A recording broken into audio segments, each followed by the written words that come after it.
akan bisa sedikit lagi agar semua bahagia bersama. Tadi ya rame lah Masa depan yang sedikit lagi Jika eksiden terjadi apa bersama bisa yang pasti terjaga. Fungsi pasti terbukti.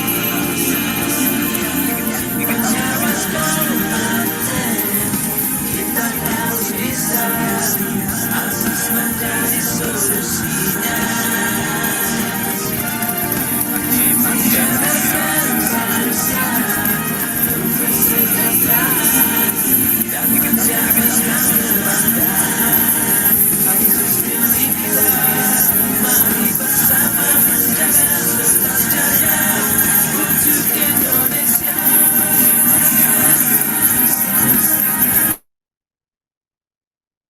Halo.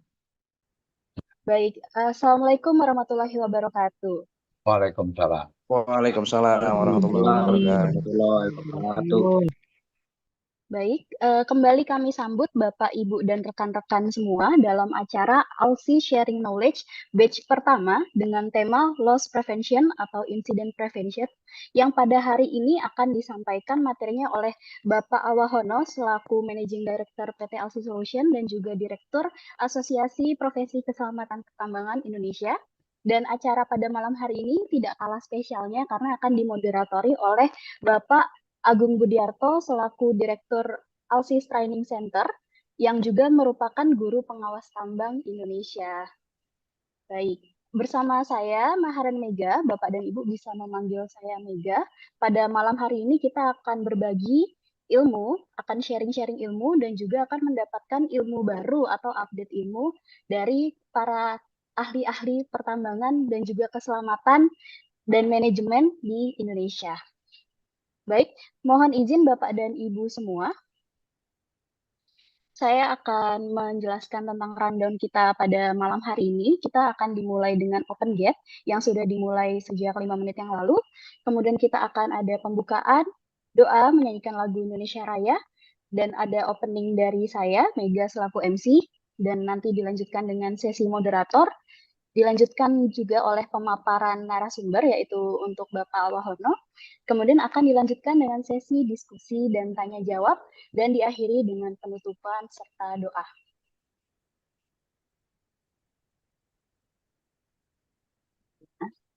Mungkin saya izin untuk membuka acara pada malam hari ini dulu dengan yang susan-susan dulu ya, yang serius tapi santuy gitu kalau kata Pak Agung. Ini karena kita sesinya masih sesi yang bebas dulu, Bapak Ibu, saya ingin lebih mengenal Bapak Ibu semuanya dulu, para audiens-audiens dari acara kita malam hari ini, karena kita ingin malam hari ini formatnya seperti diskusi saja. Jadi kalau misalnya Bapak dan Ibu pengen menjawab pertanyaan saya juga nggak apa-apa. Kalau misalnya Bapak dan Ibu sekalian, apa sih yang Bapak Ibu ketahui tentang Iron Man? Mungkin ada yang bisa jawab? Superhero. Superhero. Apalagi mungkin ada yang tahu, mungkin kalau misalnya di generasi-generasinya Pak Agung lebih taunya Avenged Sevenfold ya daripada Avenger ya. Begitu. Oke, kita yang kita ketahui tentang Iron Man itu pasti superhero, terkenal, kemudian kolaboratif, cerdas, berkompetensi, tools mumpuni, berpengalaman, dan menjadi leader dimanapun. Tapi apa sih yang saudara ketahui tentang diri saudara yang berkaitan dengan profesi saudara? Misalnya mungkin di sini saya ingin tahu dong, misalnya Bapak Fizi. Bapak Fizi ini mohon izin Bapak Fizi. Iya, gimana Mbak? Oh, Ibu, mohon izin. Mohon izin Ibu Fizi. Ibu dari mana ya? Mohon maaf instansinya. Saya dari PT RMI Mbak, di site di Tabalong, site-nya Adaro. Oh, baik. Mungkin bisa dijawab apa yang Bapak atau Ibu ketahui tentang diri Bapak atau Ibu berkaitan dengan profesi Bapak atau Ibu.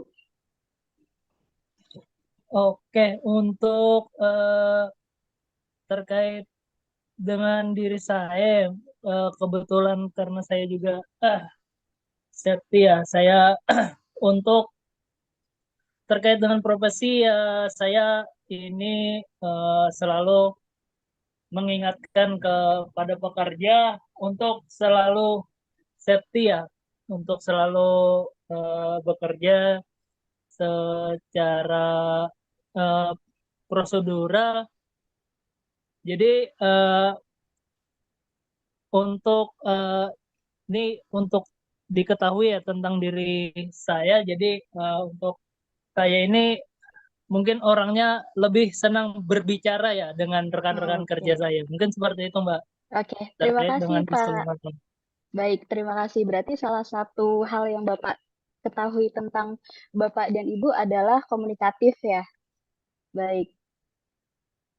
Selanjutnya, apa sih yang menjadi sumber kekuatan Iron Man? Kita kembali lagi ke topik yang tadi. Apa sih yang menjadi sumber kekuatan Iron Man saat beraksi? Dan apa sih yang menjadi sumber kekuatan saudara sebagai insan K3? Biasanya kita mengetahui kalau sumber-sumber kekuatan saudara sebagai insan K3 yaitu adalah skill, pengetahuan, dan attitude. Skill itu bisa berupa apa saja sih? Skill itu bisa berupa uh, litera, uh, literasi, keahlian teknis, kemampuan berkomunikasi, dan pemecahan masalah. Serta untuk pengetahuan, kita bisa berupa pengetahuan regulasi, pengetahuan akan prosedur, serta pengetahuan untuk cara menyelesaikan masalah. Dan untuk attitude, yaitu tentunya adalah sikap kita dalam bekerja dan melakukan perilaku aman. Kemudian apakah Iron Man hanya sendiri? Tentunya tidak, karena kita di dalam Iron Man sendiri itu adalah didampingi oleh para Avengers yang siap untuk mendampingi Iron Man saat beraksi. Jadi ada kolaborasi di sana dan tentunya dimulai dengan komunikasi yang baik.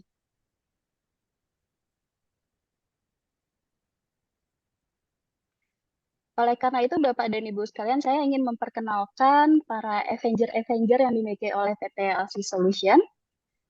Dan salah satunya adalah Bapak Awahono dan Bapak Agung Budiarto, di mana di sini kami memiliki banyak sekali hal-hal atau yang kita miliki, bidang-bidang yang kami kuasai oleh ALSIS, yaitu pendidikan, pelatihan, konsultasi dan riset, seminar, workshop, dan BIMTEK, video e-learning, penerbitan, online shop, penyediaan alat pelindung diri, hotel and convention, dan production house. Jadi mungkin Bapak dan Ibu yang tertarik untuk berkolaborasi dengan kami di bidang-bidang K3 maupun bidang-bidang safety, manajemen, dan sebagainya bisa menghubungi ALSIS sebagai penyedia semua hal yang mungkin Bapak dan Ibu butuhkan.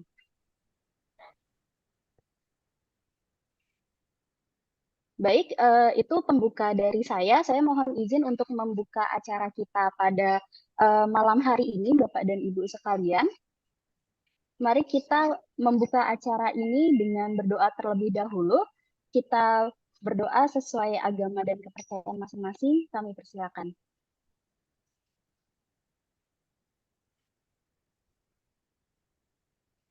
Baik, berdoa dapat dicukupkan. Selanjutnya, kita akan menyanyikan lagu Indonesia Raya. Kami mohon Bapak dan Ibu dapat dengan hikmat bersama-sama dengan kami menyanyikan lagu Indonesia Raya. Kepada tim yang bertanggung jawab, kami persilakan.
Baik, terima kasih kepada Bapak, Ibu, dan rekan-rekan semuanya yang telah bersedia menyanyikan lagu Indonesia Raya dengan hikmat.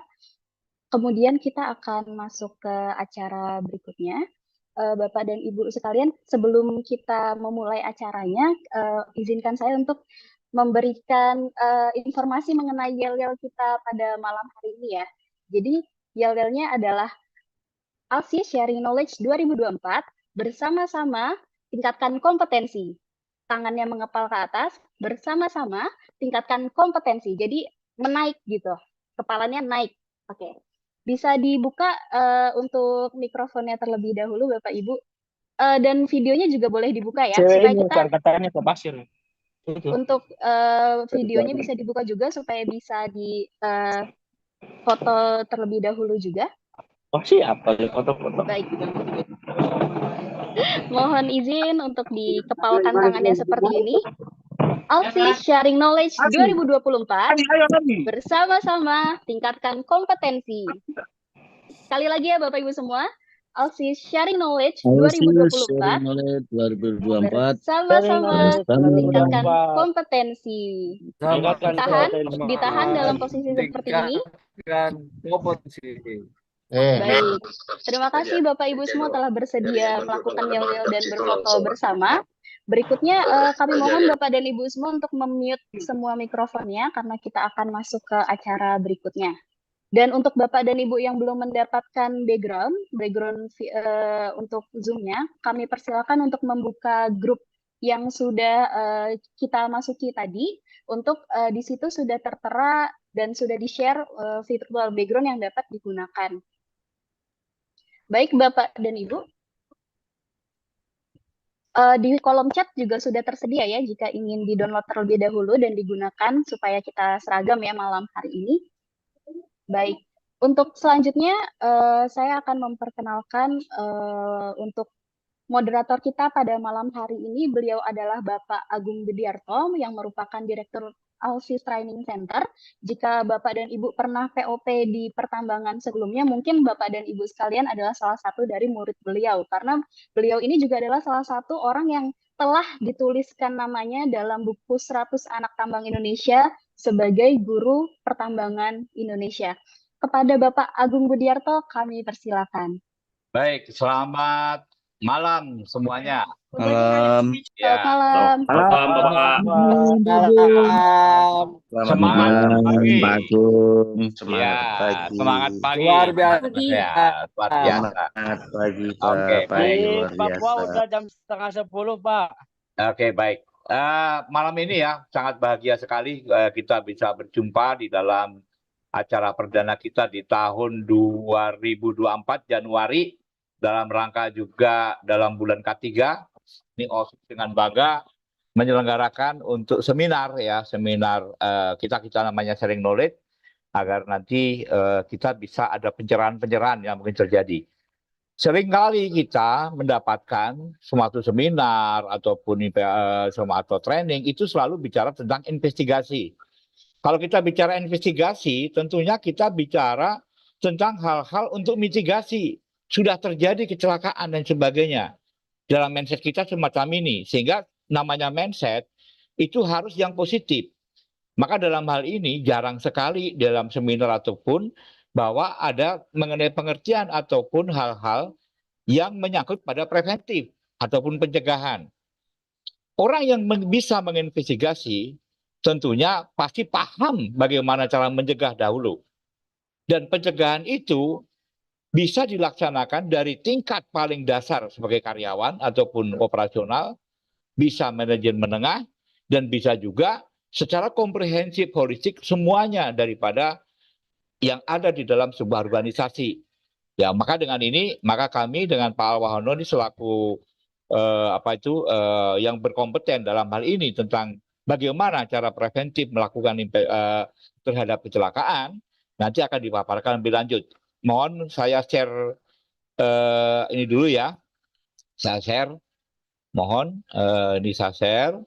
Ini ya, selamat datang pada webinar hari ini ya tentang loss prevention atau lebih cenderung kepada insiden investigasi.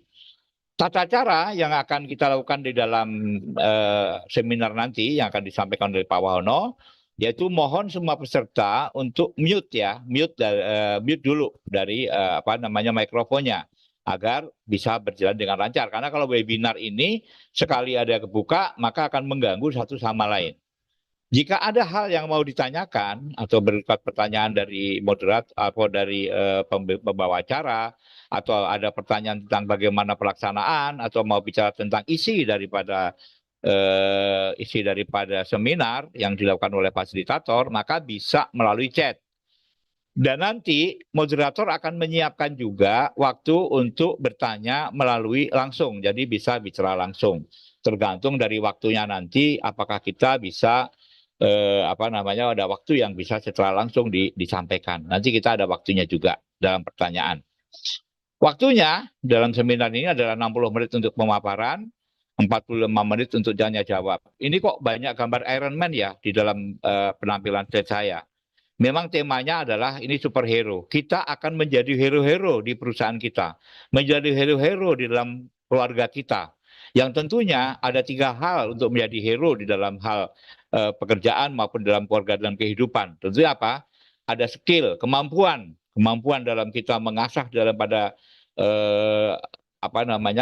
kompetensi kita. Ada knowledge, pengetahuan yang didapat dari pembelajaran, dan yang paling utama adalah attitude pada sikap kerja.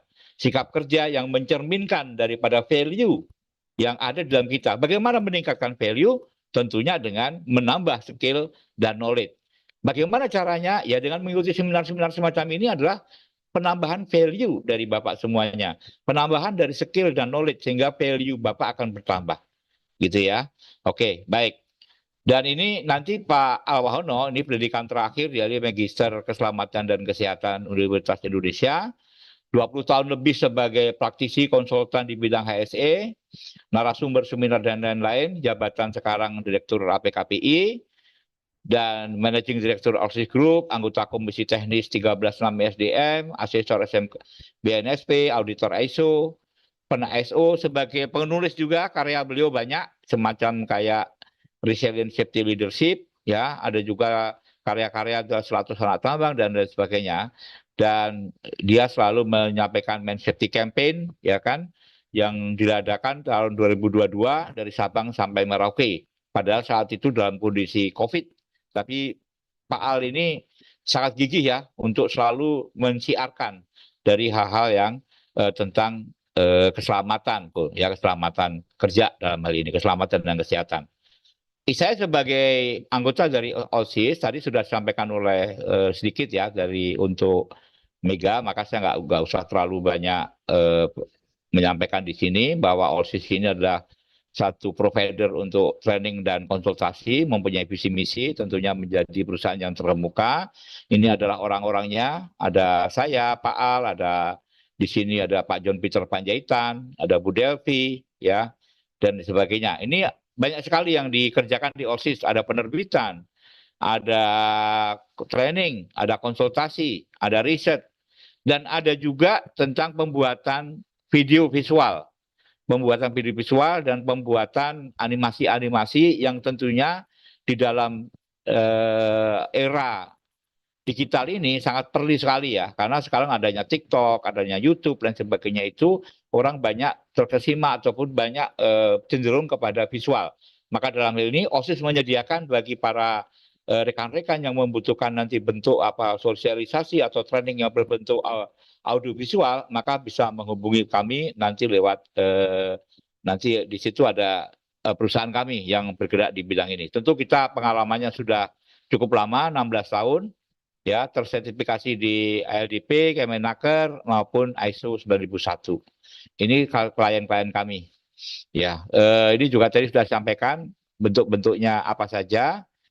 Kita juga pernah satu-satunya ya yang menggelar training POP untuk para ekspatriat ataupun orang-orang asing. Ada orang India, orang lain sebagainya. Ya, kiranya seperti itu ya sekilas dari kami. Dan untuk tidak berpanjang lebar, ya ini ada buku-buku kami ya yang sudah terbit banyak sekali, ya.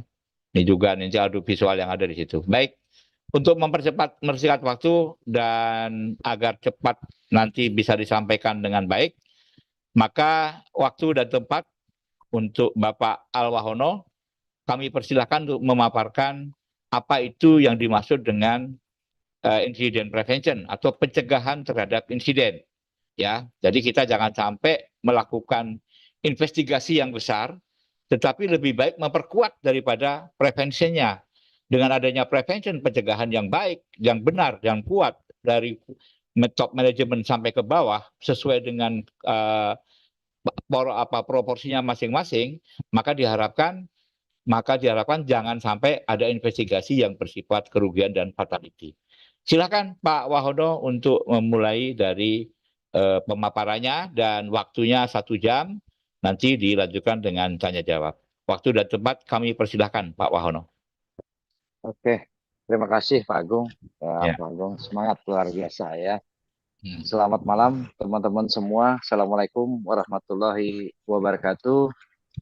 Waalaikumsalam warahmatullahi wabarakatuh. Salam sehat dan selamat semuanya ya.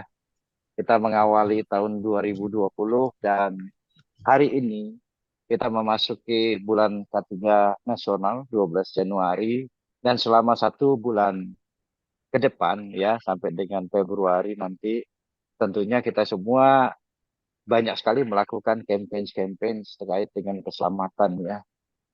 Jadi selama 1 bulan kita terus ya melakukan aktivitas kita, terus belajar sharing campaign keselamatan di berbagai sektor tentunya.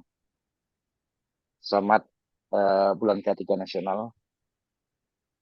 Bapak, Ibu, dan teman-teman semua, alhamdulillah puji syukur kehadirat Allah Subhanahu wa taala kita berkumpul malam hari ini ya untuk sharing ya. Kita bikin namanya ASK ya 2024 ini angkatan pertama. Mudah-mudahan menjadi nuansa bagi kita semua untuk melakukan sharing ya. Sharing dan mengupdate informasi-informasi terbaru ya berkaitan dengan mungkin perkembangan yang ada saat ini dan strategi-strategi yang disampaikan. Nah, Pak Agung tadi sudah menjelaskan tadi perkenalan saya pikir cukup dari perkenalan saya. Cuma ada beberapa hal yang perlu saya sampaikan di dalam hal keselamatan kesehatan kerja khususnya ya dan secara umum HSE. Saya terus menekuni ya berpuluh-puluh tahun saya tidak berpindah-pindah. Mungkin orang ada yang jadi habis bekerja jadi konsultan, kerja lagi konsultan dan seterusnya. Saya secara konsisten terus-menerus ya untuk mengembangkan keselamatan di Indonesia ya. Bagaimana kita mencari solusi-solusi dari berbagai persoalan, melakukan analisis dan lain-lain, sehingga sekian puluh tahun secara konsisten ya, mengkomparasikan dari berbagai perusahaan lainnya. Makanya kemarin persoalan-persoalan yang banyak ini mesti kita rajut ya, benang kusut yang sekian banyak ya, mesti kita benahi semua. Kemudian kalau kita tingkat insiden, walaupun perkembangan saat ini ya, saya tidak bisa menjelaskan perkembangan saat ini yang sudah modern, sudah berkembang safety dari tahun misalnya 70-an dengan human factor atau teknologi, kemudian berkembang ilmu human, berkembang lagi sistem manajemen ya, sehingga sistem manajemen di Indonesia pun salah satu yang wajib. Tetapi insiden masih terus saja terjadi ya, sampai saat ini masih terus terjadi, bahkan cenderungnya tidak juga menurun gitu ya, cenderung meningkat jumlah daripada angka-angka insiden di Indonesia. Tentu teman-teman semua punya data statistik ini semuanya. Nah, akibat daripada insiden-insiden yang terjadi tadi ya, bahwa tentu akan menimbulkan sebuah loss, kita paham semua ya, kerugian baik manusia ya. Manusia sebenarnya keselamatan ini, kalau dulu kebutuhan dasar manusia itu, keselamatan bukan kebutuhan dasar, tapi tahun lalu ya WHO sudah menetapkan bahwa keselamatan adalah menjadi dasar ya, kebutuhan dasar. Jadi seperti kita makan dan minum, di situ juga kebutuhan kita akan keselamatan. Oleh karena ini semua manusia harus dilindungi. Nah, setiap terjadi insiden yang selama ini ya, kita dengar ya terjadi, kerugian pertama adalah manusia. Yang kedua adalah kerugian terhadap harta benda, aset dan lain-lain. Sehingga akibat yang ditimbulkan sangat besar. Jadi kalau kita bicara keselamatan atau pengendalian terhadap loss itu, manusia, harta benda, produksi terganggu, waktu kita, ya, citra dan nama baik perusahaan, denda-denda dan seterusnya. Bahkan sekarang, tren jika terjadi insiden, operasi ditutup. Kemarin juga ada beberapa perusahaan yang datang sampai sudah hampir 3 minggu pun belum dibuka operasionalnya. Berarti kan ini luar biasa loss yang dihadapi oleh organisasi.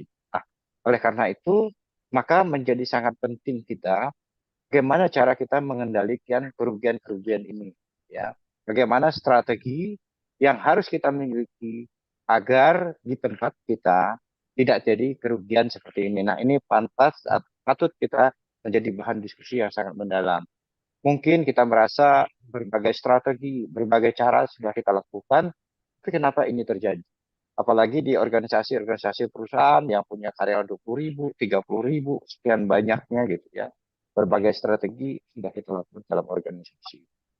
Nah, ini menjadi penting kita melakukan mengkristalisasi sehingga insiden-insiden itu tentu dapat kita kelola ya, sehingga kerugian tidak terjadi. Nah, kami coba juga membuat sebuah journey ya. Ini menjadi bahan diskusi yang menarik.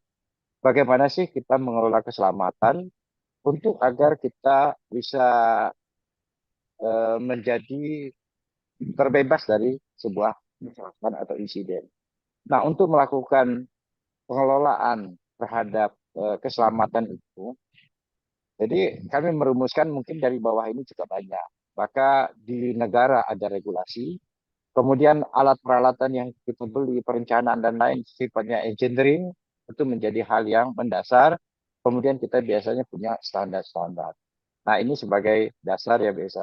Setelah ini dilakukan seperti apa? Masih banyak saja misalnya insiden. Maka selanjutnya apa yang harus kita lakukan?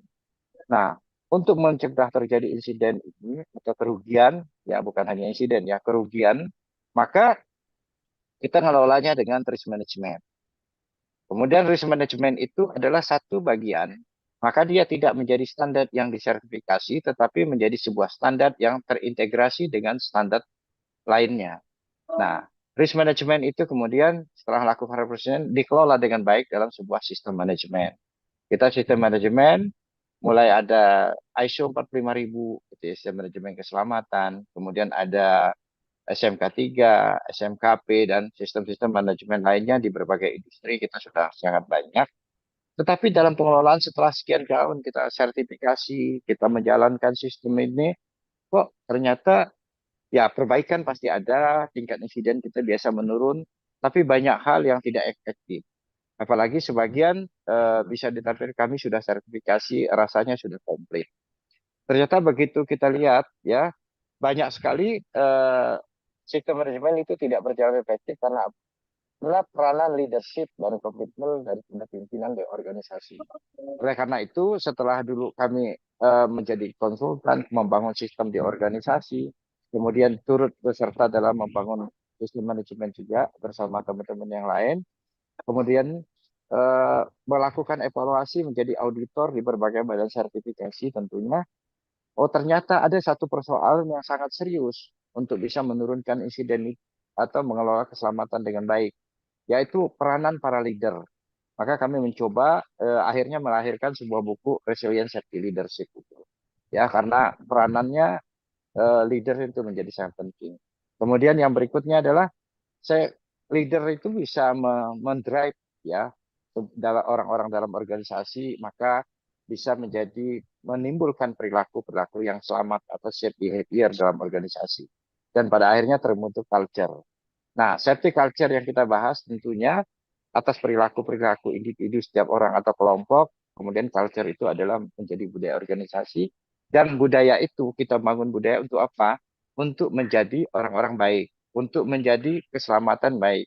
Dan pada akhir dari budaya adalah human performance, kita penampilan. Harapan dengan jurnal itu menggiring kita semua, walaupun mungkin secara apa ya, saling berkait satu sama lain, mendrive kita untuk membawa kita ke budaya keselamatan yang lebih baik dan menuju setiap orang memiliki performa yang baik. Ini sebagai gambaran saja. Nah, bagaimana strategi pencegahan insiden ini? Nanti mungkin lebih bawah makin detail. Kami coba ya melakukan analisa bahwa selama ini memang kita pendekatan yang paling banyak kita lakukan, apalagi seorang praktisi di lapangan atau kita-kita di lapangan adalah pendekatan yang sifatnya operasional, sifatnya teknikal di lapangan. Kita buat identifikasi bahaya risiko, kemudian kita membuat satu hierarki kontrol yang kita lakukan, misalnya engineering, kemudian yang mengendalikan sumber-sumbernya, kemudian terhadap paparannya dan manusia, dan pada akhirnya kita pelindung diri. Nah, ini adalah tingkat operasional kontrol kita di lapangan.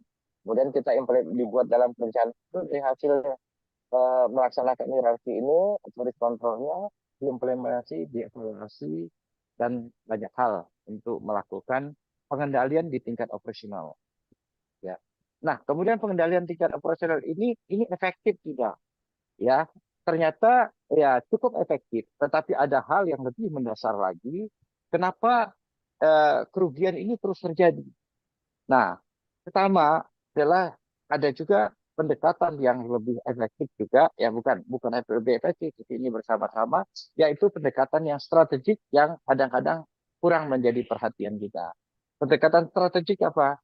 Adalah yang pertama, di dalam organisasi itu perlu adanya visi misi terkait dengan safety, terkait dengan keselamatan, terkait dengan bagaimana pencegahan terhadap kerugian.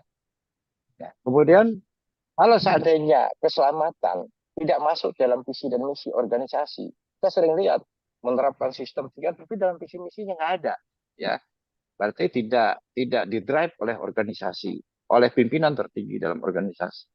Kemudian bagaimana value di dalam organisasi, ya, value mereka terhadap keselamatan seperti apa? Terkadang kita tidak melihat adanya value. Jadi value itu satu nilai antara pimpinan, bawahan, sampai ke level bawah itu nilai yang berbeda-beda terhadap sama itu. Mestinya di dalam satu organisasi memiliki value ya terhadap keselamatan. Nah, ini tingkat keberhasilan pencegahan. Kemudian ada yang berikutnya adalah culture, organization culture khususnya. Kalau kita berbicara tentang keselamatan, yang kita lihat bukan budaya pekerja, kalau pekerja adalah perilaku. Tapi organisasinya itu. Nah, selama ini kita ingin berbudaya K3, misalnya, berbudaya safety. Persoalan yang kita hadapi adalah budayanya tidak terdefinisikan. Ya, kalau kita dalam sehari-hari kan budaya, oh pakaian, berarti bentuknya seperti ini. Nah, organisasi sudah harus membentuk budaya yang diharapkan organisasi seperti apa. Sehingga itu menjadi ya tokan oleh semua orang yang berada dalam organisasi. Dan selanjutnya kebijakan organisasi atau perusahaan seperti apa, dan apakah perusahaan secara konsisten tidak melakukan evaluasi secara keseluruhan pengelolaan keselamatan yang tentunya minimal setiap tahun sekali mereka lakukan rapat kerja manajemen. Dan ini semua juga akan sangat mempengaruhi nanti pada mindset. Nah, strategik inilah ada dua strategi yang kita selalu sampaikan. bahwa secara strategik ya kita lakukan. Kemudian secara operasional kita lakukan. Kita memperbaiki safety, perlu juga yang utamanya adalah strateginya, bos-bosnya, budget, anggaran ya, kebijakan konsistensi mereka. Kita coba melihat ya hal yang kita lakukan. Nah, ini kita lihat di dalam pengelolaan risiko, misalnya, saya tidak akan membahas ini, next slide kita akan bahas. Di tingkat operasional tadi, ada hierarki kontrolnya. Nah, apabila kita tidak mau rugi, apabila tidak mau celaka, apa yang sih lakukan? Ya, yang kita lakukan tidak mau celakaan kunci di sini. Ya, teman-teman tentu paham. Karena salah satu kompetensi keselamatan, salah satunya mesti memahami manajemen risiko keselamatannya. Setelah kita identifikasi, kalau nggak sukses dia harus aman selamat, kalau gagal dia tentu ada ini. Nah, agar ini tidak terjadi, pencegahan yang ada di kepala kita saat ini adalah apa? Untuk mengendalikan sebuah insiden atau mengelola risiko ini, ada 3 aspek penting yang kita kelola. Ya, yang pertama adalah kita sebut pengendalian terhadap sumber. Jadi sehebat apapun kita mengendalikan manusia, kalau sumber tidak dikendalikan tentu bukan besar. Jadi sumbernya yang dikendalikan, ya. Yang kedua adalah paparannya, yang ketiga adalah manusia. Tapi begitu terjadi insiden, kadang-kadang kita tidak melihat lagi ini. Kegagalan kita waktu kita membuat pengendalian, maka kita berbicara tentang mengendalikan sumber, mengendalikan paparan, dan mengendali manusia. Tapi begitu kegagalan, biasa kita kurang memperhatikan ini, kita melihat hal yang lain. Nanti kita perlu diskusi lebih lanjut seperti apa.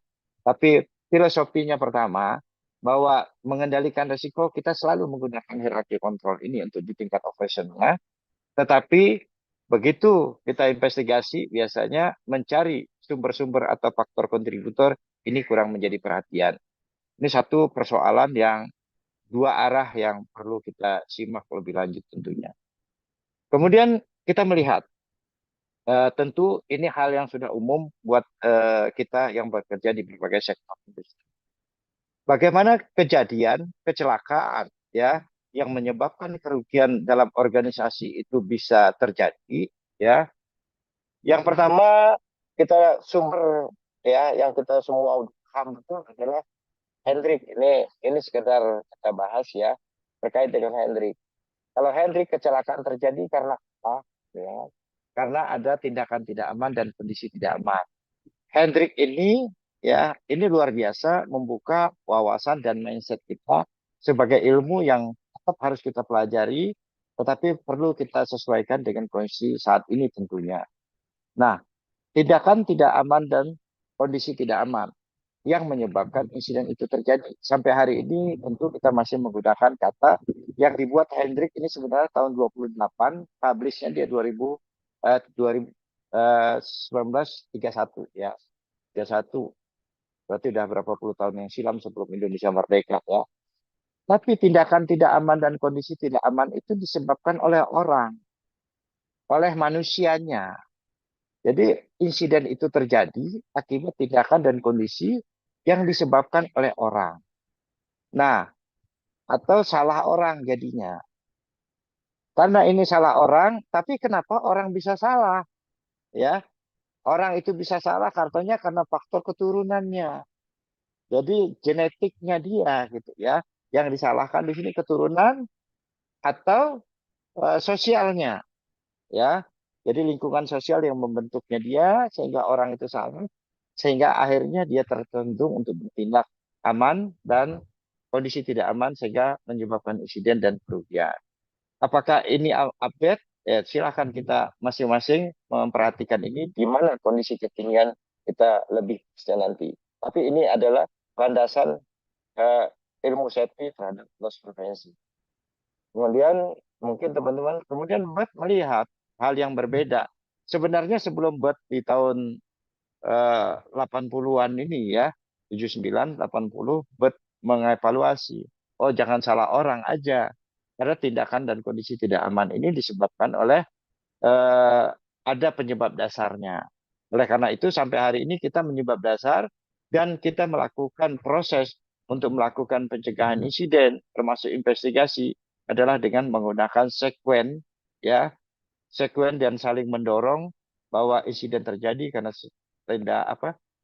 tindakan tidak aman, unsafe condition, karena adanya penyebab dasar itu disebabkan lack of management control, sehingga semua yang salah di sini adalah manajemen kontrol. Sebelum ini banyak model-model lain ya, termasuk teori kecenderungan dan lain-lain. Saya hanya ngambil 4 aja. Kemudian setelah ini, jangan terus-terus salah manajemen, ya. Maka mulai munculnya si Hawking tahun 1985, ya. Maka dia bilang insiden itu terjadi karena apa?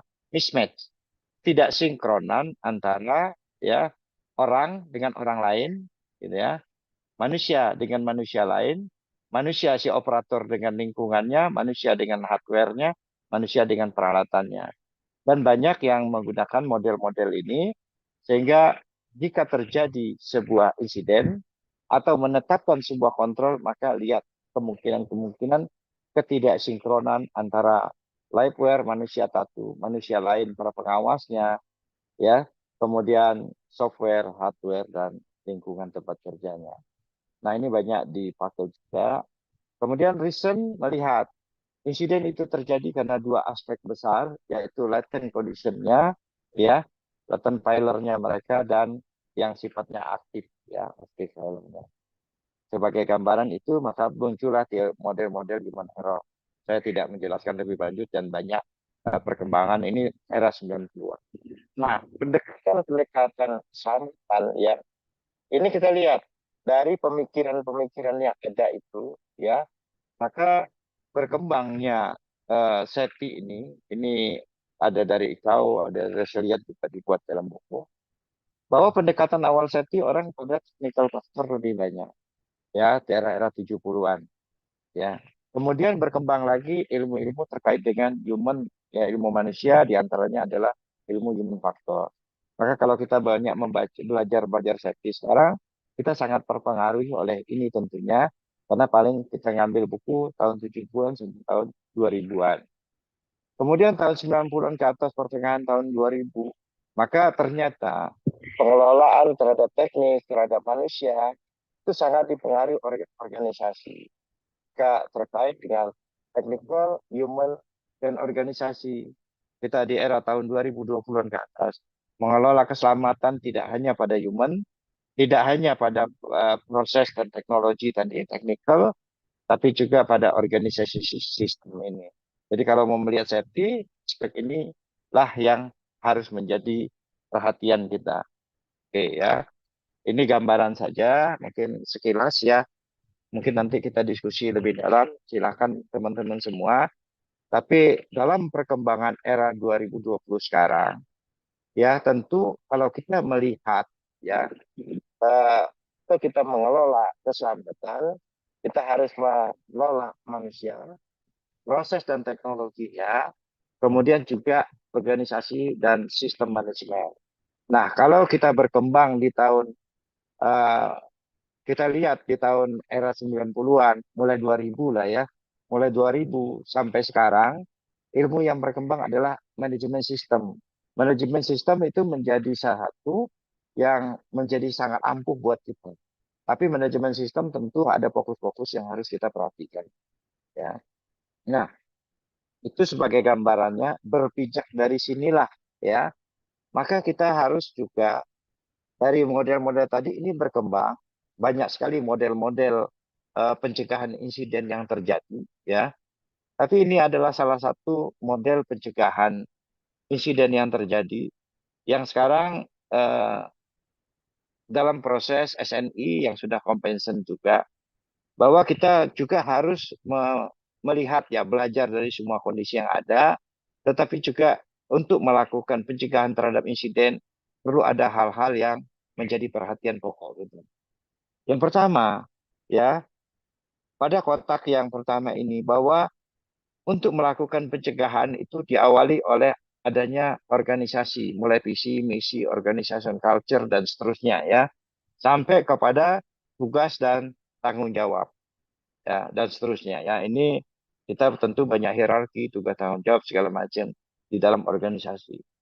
Nah, pelaksanaan ini tentunya ya harus Pak, berbasis kepada Sebentar Ya, Pak, Pak Ageng. waktu masih panjang, jadi slow aja, jangan buru-buru. Oke, Iya, makasih. ya. Kata Pak Agung tadi dari Indonesia Timur ingin berkumpul. Oke, baik ya.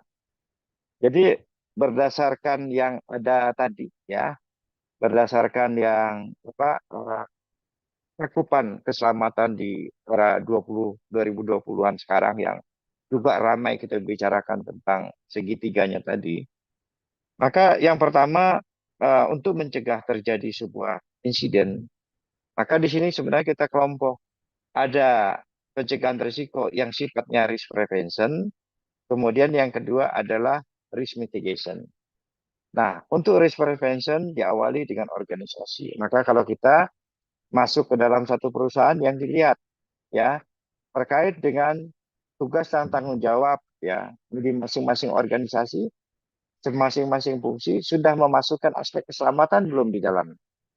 Saya kok banyak pergi ke berbagai perusahaan ya yang mengelola keselamatan dinyatakan sudah baik, tetapi tugas dan tanggung jawab di dalam apa di dalam masing-masing fungsinya belum dicantumkan. Ya, ada yang cantum secara umum dan seterusnya. Itu salah satu. Banyak aspek organisasi di dalam. Yang kedua, di dalam organisasi visi misi belum memuat keselamatan. Yang berikutnya, belum di organisasi juga belum menetapkan budaya yang diharapkan atau yang diinginkan organisasi seperti apa. Nah, ini banyak. Maka kita fokus apakah organisasi ini sudah mengelola belum, ya, sudah komprehensif belum. Kemudian ini nanti patut didiskusikan lagi. Kemudian yang berikutnya adalah semua di dalam organisasi kita bahwa pengelolaan keselamatan itu harus berbasis kepada risiko. Bahkan sekarang perizinan usaha pun ya melalui PP nomor 5 juga berbasis pada risiko. Salah satu risiko adalah risiko keselamatan dan risiko kesehatan ada di sana. Nah, untuk mengelola keseluruhan ini ya organisasi sudah membuat standar belum terhadap keselamatan, termasuk sistem manajemen atau standar-standar yang digunakan. Nah, standar-standar apa saja digunakan? Bisa menggunakan sistem manajemen yang sudah diwajibkan di dalam organisasi, yang tentunya disesuaikan dengan organisasi tersebut, ya secara komprehensif. Nah, tentu untuk mencegah terjadi insiden ini, organisasi, satu kita harus lihat. Yang kedua, sistem-sistem dan standarnya. Kemudian juga apakah mereka sudah mengelola manajemen risiko organisasi dengan baik. Sebagian kita datangi suatu organisasi, sebagai contoh ini ya, kita setiap pekerjaan kita sudah buat namanya manajemen risiko yang kita kenal kadang-kadang IBPR yang ada, ya. Tapi sayang IBPR kita tidak enak. Munculnya standar-standar, prosedur pengendalian itu tidak berbasis kepada risiko. Dari IBPR yang ada, muncul risiko-risiko yang belum dapat diterima atau risiko-risiko tinggi. Kemudian dari situlah baru muncul pengendaliannya. Ya, pengendalian yang tentu sifatnya hierarki kontrol akan muncul di sana. Nah, sayangnya itu tidak inline biasanya. Identifikasi bahaya, hierarki pengendaliannya bisa aja muncul duluan gitu ya, bukan berbasis kepada risiko. Instruksi kerja, prosedur keselamatan, sampai pembuatan JSA saja biasanya kita tidak berbasis risiko. Ya, bukan berhasil perhitungan risiko, manajemen risiko yang merekomendasikan manajemen risiko bilang perlu buat JSA, perlu instruksi kerja ini, perlu prosedur ini. Nah, begitu kita audit, kita cek, itu sering tidak nyambung antara pengendalian ditetapkan dengan bagaimana kita membaca risiko di dalam manajemen risiko ini. Nah, ini pengendalian ya. Ini adalah model pencegahannya. Nanti kita rumuskan lebih lanjut lagi. Kemudian yang berikutnya adalah kita melihat walau ini sudah dikelola juga dengan baik, ya, ini adalah menjadi faktor kontribusi kita. Kontribusi terhadap sebuah insiden yang mungkin akan terjadi. Nah, insiden-insiden itu tidak terjadi begitu saja. Oke. Insiden itu tidak terjadi saja, biasa diawali juga dengan gejala-gejala atau simptom yang muncul. Kenapa kita sebut gejala atau simptom? Ya, karena ini sesungguhnya bukan menjadi kontributor utama, tapi dia menjadi kontribusi gitu. Yang tentunya bisa dengan mudah kita baca. Jadi kalau orang menginvestigasi misalnya bisa dilihat, bisa didengar gitu ya. Bisa kita identifikasi dengan menggunakan panca indera kita. Nah, itu kita sebut sebuah gejala. Nah, gejalanya apa? Yaitu diawali oleh situasi dan kondisi. Lingkungan tempat kerja, kondisinya si pekerja sebelum bekerja, alat-alat yang dipakai, ya. Nah, lingkungan tempat kerja, alat banyak hal gitu ya, terkait dengan situasi kondisi yang memberikan kontribusi kepada seseorang, kepada kondisi yang terjadinya insiden nantinya. Nah, situasi kondisi ini, misalnya katakanlah kondisi tidak sehat, membuat si pekerja bertindak tidak aman, ya kan? Kemudian alat-alat yang kondisi pemeliharaan perawatan tidak dilaksanakan dengan baik, menyebabkan alat-alat terjadi kegagalan teknis pemeliharaan perawatan. Kalau ini lebih kepada tentu kita melihat terkait dengan keselamatan operasi kita. Maka kalau kita di berbagai sektor, salah satu di tambang, ngomong safety, ya ngomong keselamatan tidak hanya K3, tapi juga keselamatan operasi. Demikian juga melakukan pencegahan. Maka untuk mencegah, kalau melihat ini, mencegah terjadinya sebuah kerugian, loss atau insiden, itu tidak hanya dilakukan oleh orang safety. Mungkin safety menyediakan tool, memfasilitasi, dan lain-lain. Tetapi semua orang di dalam organisasi mesti terlibat karena tidak mampu satu departemen atau ini. Kalau tadi Pak Agung bilang super tim, ya Pak Agung, superhero. Superhero juga nggak bisa kerja sendiri, kata Mega. Di belakangnya harus banyak tim yang bekerja. Nah, situasi kondisi ini.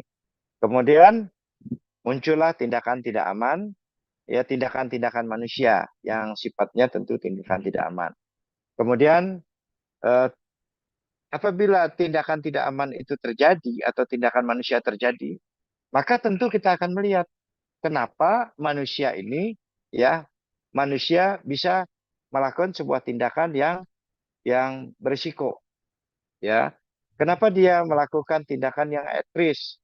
Maka disinilah nanti orang-orang akan melihat dengan menggunakan model-model terkait dengan human ya terkait dengan manusia, bisa dengan human error dan lain-lain ya.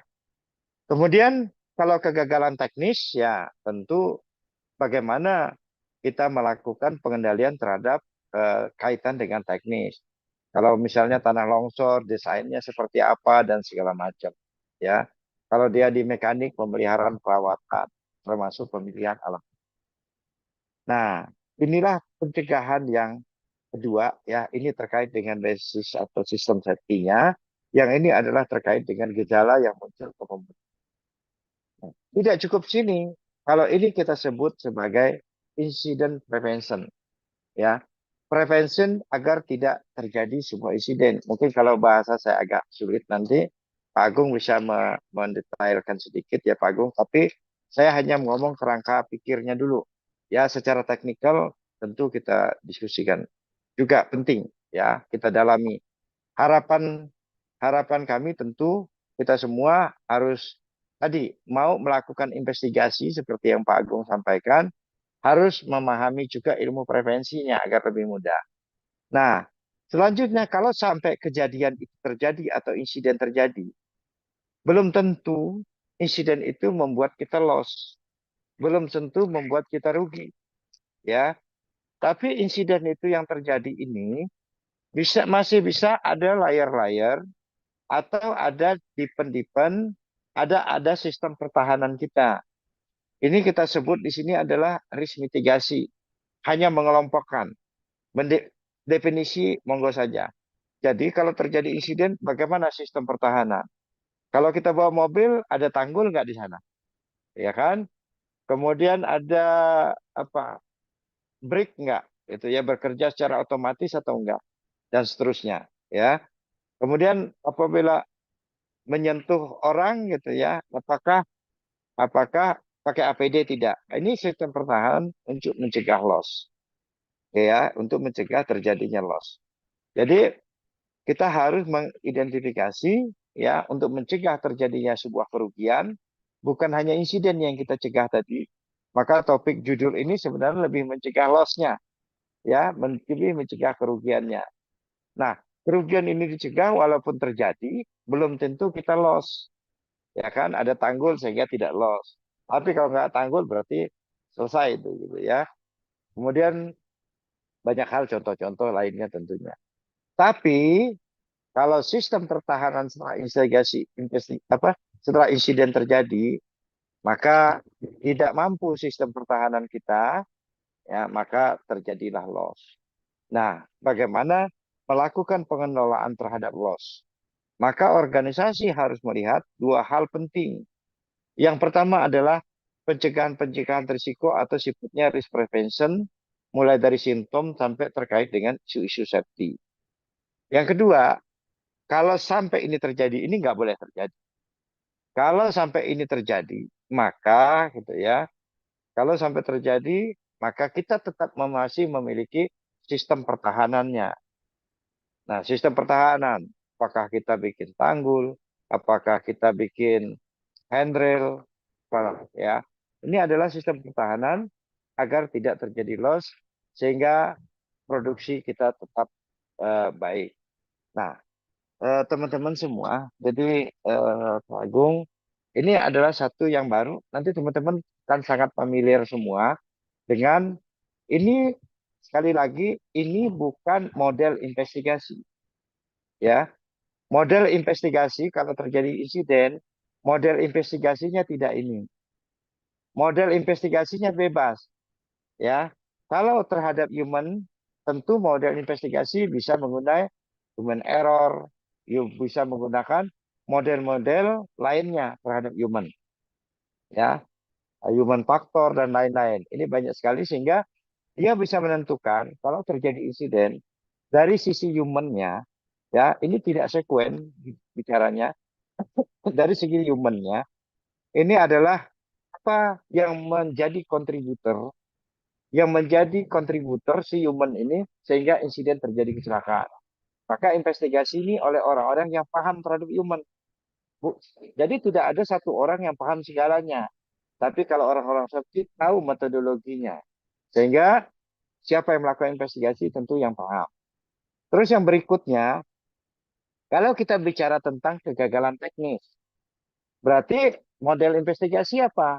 Bisa aja menggunakan failure mode effect analysis, kita bisa menggunakan misalnya job model dan lain-lain. Silakan saja, tergantung nanti gimana masalahnya. Kalau dia mekanik, misalnya pakai apa. Nah, sehingga kegagalan teknis itu bisa didapatkan. Tapi ini tidak melihat sekuen ke sini, gitu ya. Ini dilihat sebagai kontributor. Ini ada model sendiri yang teman-teman di dalam organisasi perusahaan nanti ngembangkan. Oh, ternyata selama ini secara jujur saja, ya, model-model sekuen yang kita buat untuk di mekanik rasa-rasanya agak sulit gitu. Yang kecuali yang kaitan dengan manusia gitu. Nah, padahal yang kaitan manusia ini sendiri menggunakan model ya investigasi yang dilakukan oleh manusia. Pak Agung kalau 10 menit lagi atau 15 menit ingatin ya. Nah, silakan nanti dalami terkait dengan manusia. Maka investigator nanti adalah orang yang paham ilmu manusia. Nah, bagaimana dengan situasi kondisi juga sama. Kita tim akan melakukan evaluasi situasi kondisi yang mempengaruhi ini semua. Ya, situasi kondisi bisa jalan, bisa lingkungan dan apa saja. Ya, tentu yang melihat ini semua masih bisa dilihat dengan panca indera kita tentunya. Nah, ini sebagai satu gejala yang dianalisis gejala-gejala yang berkontribusi. Nah, gejala kontribusi inilah yang mendorong ini. Maka perusahaan juga ya harus melihat ya ini semua ya sebagai sesuatu yang tidak lagi pada sesuatu yang sekuen ya, tidak didorong. Nah, begitu juga kemudian yang kaitan dengan isu besar terkait keselamatan Bagaimana manajemen risikonya? Apakah berkontribusi tidak? Apakah organisasi berkontribusi tidak? Ya, peraturan sip kerja dan segala macam ya. Kemudian apakah culture-nya udah dibuat ya, perusahaan punya kebijakan enggak terhadap pengelola keselamatan, kebijakan enggak terapan, melakukan evaluasi, leader-leadernya seperti apa gitu ya. Nah, leader-leader dalam organisasi, orang yang memiliki mindset, memiliki komitmen terhadap keselamatan, dan punya persepsi yang sama nggak mereka terhadap risiko yang ada. Nah, kemudian sudah dibuat sistem atau belum. Nah, menginvestigasi itu. Maka, kalau berbicara nanti investigasi terkait manajemen risiko, maka orang-orang yang tentu paham manajemen risiko, ya, yang dilibatkan di dalam. Karena manajemen risiko mengcover semua ini. Demikian organisasi, demikian juga sistemnya.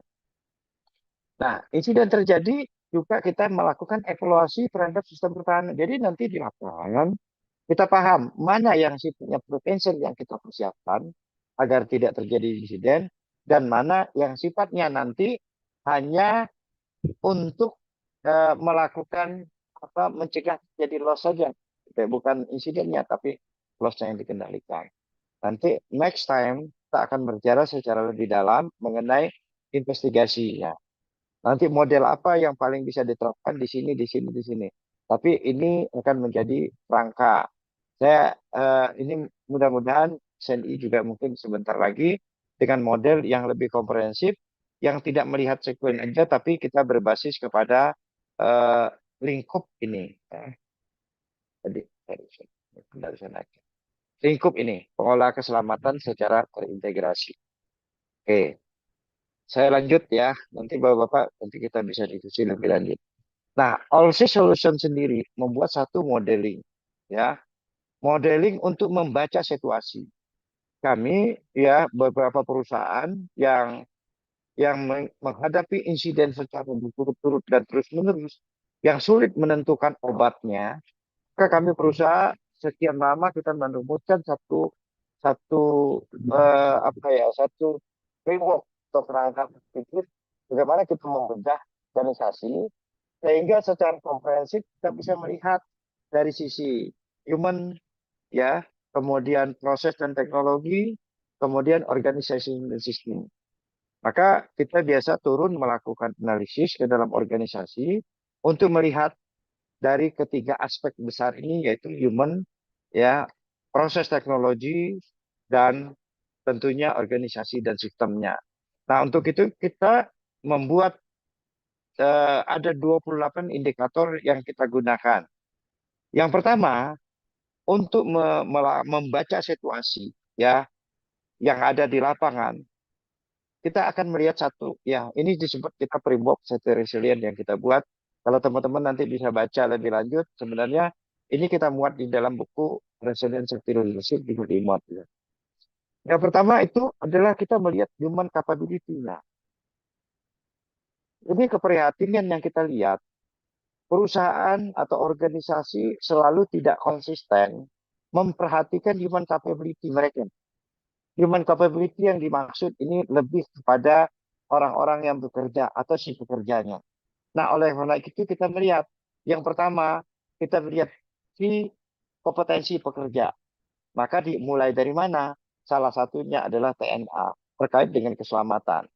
TNA dalam organisasi selalu ada, tapi kalau ada bicara keselamatan, diberikan pelatihan keselamatan, atau yang berikutnya adalah sifat regulasi.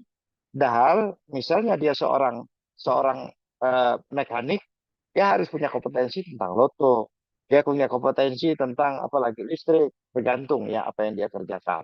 Maka setiap job title atau setiap pekerjaan harusnya organisasi menetapkan kompetensi apa yang harus dimiliki oleh pekerja itu. Maka dibuatlah satu matriks kompetensi terkait dengan OHS sehingga perusahaan memastikan setiap individunya dapat melaksanakan kompetensi yang sesuai dengan matriks ditetapkan. Nah, ini kita lihat. Nah, kita baca, kita analisis di lapangan, ini sudah mungkin sejak beberapa perusahaan yang kita lalui, 2010, 2011, tidak usah saya sebut perusahaan, insiden terus terjadi, apa yang dilakukan? Kita coba, karena mintanya satu, human capability kita lihat. Nah, dari human capability ini nanti kita bisa analisis. Bahkan di sini ini juga kita digunakan untuk menilai, ya, menilai bagaimana perusahaan mengelola keselamatan. Sehingga kita sampai punya tool juga untuk mengukur human capability nanti di level berapa human capability-nya di dalam organisasi itu, sehingga nanti dia bisa menaikkan ke level-level berikutnya untuk menuju keselamatan yang resilient. Nah, yang berikutnya adalah mindset-nya mereka, ya, mindset, ya, bagaimana perusahaan membentuk mindset dan seterusnya, gimana mindset kerja, kemudian juga tentang persepsi risiko. Kita kadang-kadang datang ke berbagai pekerja dalam organisasi, kalau kita tanya, teman-teman bisa nanya, Pak, risiko yang dapat diterima seperti apa? Itu hampir sebagian besar pekerja menjawabnya tidak sama. Padahal, ya, perusahaan itu punya standar yang harus dipahami oleh semua pekerja. Risiko yang bisa diterima itu seperti apa, ya? Karena setiap orang menerima risiko itu tidak pernah sama. Yang satu kerja ketinggian tidak pakai alat keselamatan, tapi karena di kampungnya kerja manjat pohon kelapa, aman aja menurut dia, gitu ya. Yang satu tiap hari mandi di sungai, nyebrang sungai ya aman saja, gitu. Nah, persepsi tentang risiko begitu dia masuk organisasi, maka perusahaan melakukan sebuah upaya bagaimana dia melakukan penyamaan persepsi ini. Kemudian bagaimana keterlibatan, ya, terlibatan dalam safety talk, meeting, keterlibatan dalam termasuk pelaporan, ya, melapor sebuah kondisi dan lain-lain, ini kita ukur menuan prosedur dan behavior atau perilakunya. Nah, kaitan dengan human juga kita melihat leader, karena tadi dari persoalan journey yang kita buat dan hasil analisis, ternyata leader walaupun ini ilmu lama, ya, itu sangat mempengaruhi. Nah, oleh karena itu kita coba susun, ya, bagaimana setiap orang dapat mengukur tingkat leadershipnya mereka dengan menggunakan kita sebut dengan 8 pilar resilience safety leadership yang buku yang ada ini. Sehingga kita juga sekarang banyak sekali memberikan pelatihan bagaimana merubah mindset para leader dan mereka memahami saya posisinya ada di mana. Contoh, kompetensi seorang pemimpin untuk dia memimpin keselamatan apapun job mereka, termasuk orang operation tapi dia punya tanggung jawab terhadap keselamatan, ada 4 kompetensi yang harus dia miliki, ya, terkait dengan dia memimpin keselamatan. Kemudian terakhir dengan kredibilitas misalnya, kita ada 3 aspek penting, yaitu kaitan dengan KKI, ya. KKI itu adalah komitmen, konsisten, dan integritas. Sehingga pada actionnya dia nanti bisa menjadi role model. Nah, Agak 8 inilah perkencang bisa Pak, diukur. 10 menit lagi ya Pak. 10 menit Ya, lagi. 10 siap, menit ya. lagi. Ya. Nah, ini menjadi hal yang sangat menarik, ya. Karena selama ini persoalan kita di lapangan, kita tidak pernah mengukur, tidak pernah memastikan mulai dari level pimpinan, level manager, sampai kepada supervisor dan pengawas kita. Ya, bagaimana tingkat pemahaman mereka, kemampuan mereka menjadi leader dalam mengelola keselamatan ini. Nah, karena ini menjadi tidak terukur, jomplang, yang satu hebat, satu tidak hebat, satu hebat. Nah, upaya menselaraskan ini menjadi penting. Oke, nanti Pak, nanti mungkin pertanyaannya bentar ya. Kemudian yang berikutnya apa? Terkait dengan proses dan teknologi. Nah, proses dan teknologi ini adalah kaitan dengan bagaimana melakukan pengelolaan risiko, menetapkan emergency plan termasuk paternity prevention, termasuk juga sebenarnya konten besar di sini adalah operation safety. Operation safety adalah kaitan dengan keselamatan operasi. Nah, kemudian juga adalah nanti bagaimana alat-alat yang dipakai sudah memenuhi standar, persyaratan, sudah diuji kelayakan dan seterusnya atau belum, ya. Kemudian bagaimana dia mengelola equipment, pemelihara perawatan, dan yang terakhir keenam itu adalah terkait dengan teknologi utilisasinya mereka. Jadi memanfaatkan teknologi seperti apa sesuai dengan jenis usaha mereka dan alat-alat yang dipakai. Nah, bagaimana dengan organisasi sistem tadi? Visi misinya sudah masuk dalam keselamatan belum? Komitmen manajemen seperti apa, ya? Organisasi ini organisasi struktur tanggung jawab, Ini masih banyak kita temuin seperti kita bilang. Kemudian keputusan-keputusan manajemen dalam organisasi berbasis risiko atau tidak. Ya, bukan berbasis risiko. Mereka berhasil yang penting produksi tercapai, tapi bukan berbasis kepada risk. Ya, kemudian sistem manajemennya terintegrasi apa tidak, audit, kemudian insiden sampai ke kontrak. Inilah 20 indikator yang terukur, yang nanti dapat dinilai satu persatu sehingga tahu positioning kita di mana. Kira-kira seperti itu ya Pak Agung ya. Ini nanti tentu menjadi indikator yang sangat luar biasa. Kita menguji ke banyak perusahaan sehingga ini menjadi salah satu cara untuk melakukan gap di dalam organisasi sehingga nantinya kita bisa melakukan pengelolaan selamat lebih baik dan mencegah kecelakaan. Mungkin yang ringkar-ringkar ada ditanya mungkin sebentar ya. Oke, ini model tadi prinsipnya Pak Kung ya dan teman-teman semua bahwa ada juga yang kita melakukan dari semua proses, kita melihat semua prevention dan mitigasi itu dilihat berdasarkan konsep dan kerangka yang tadi ya. Dan selanjutnya ya ini contoh aja. Saya pikir itu saja Pak Agung yang disampaikan ya, cukup ya.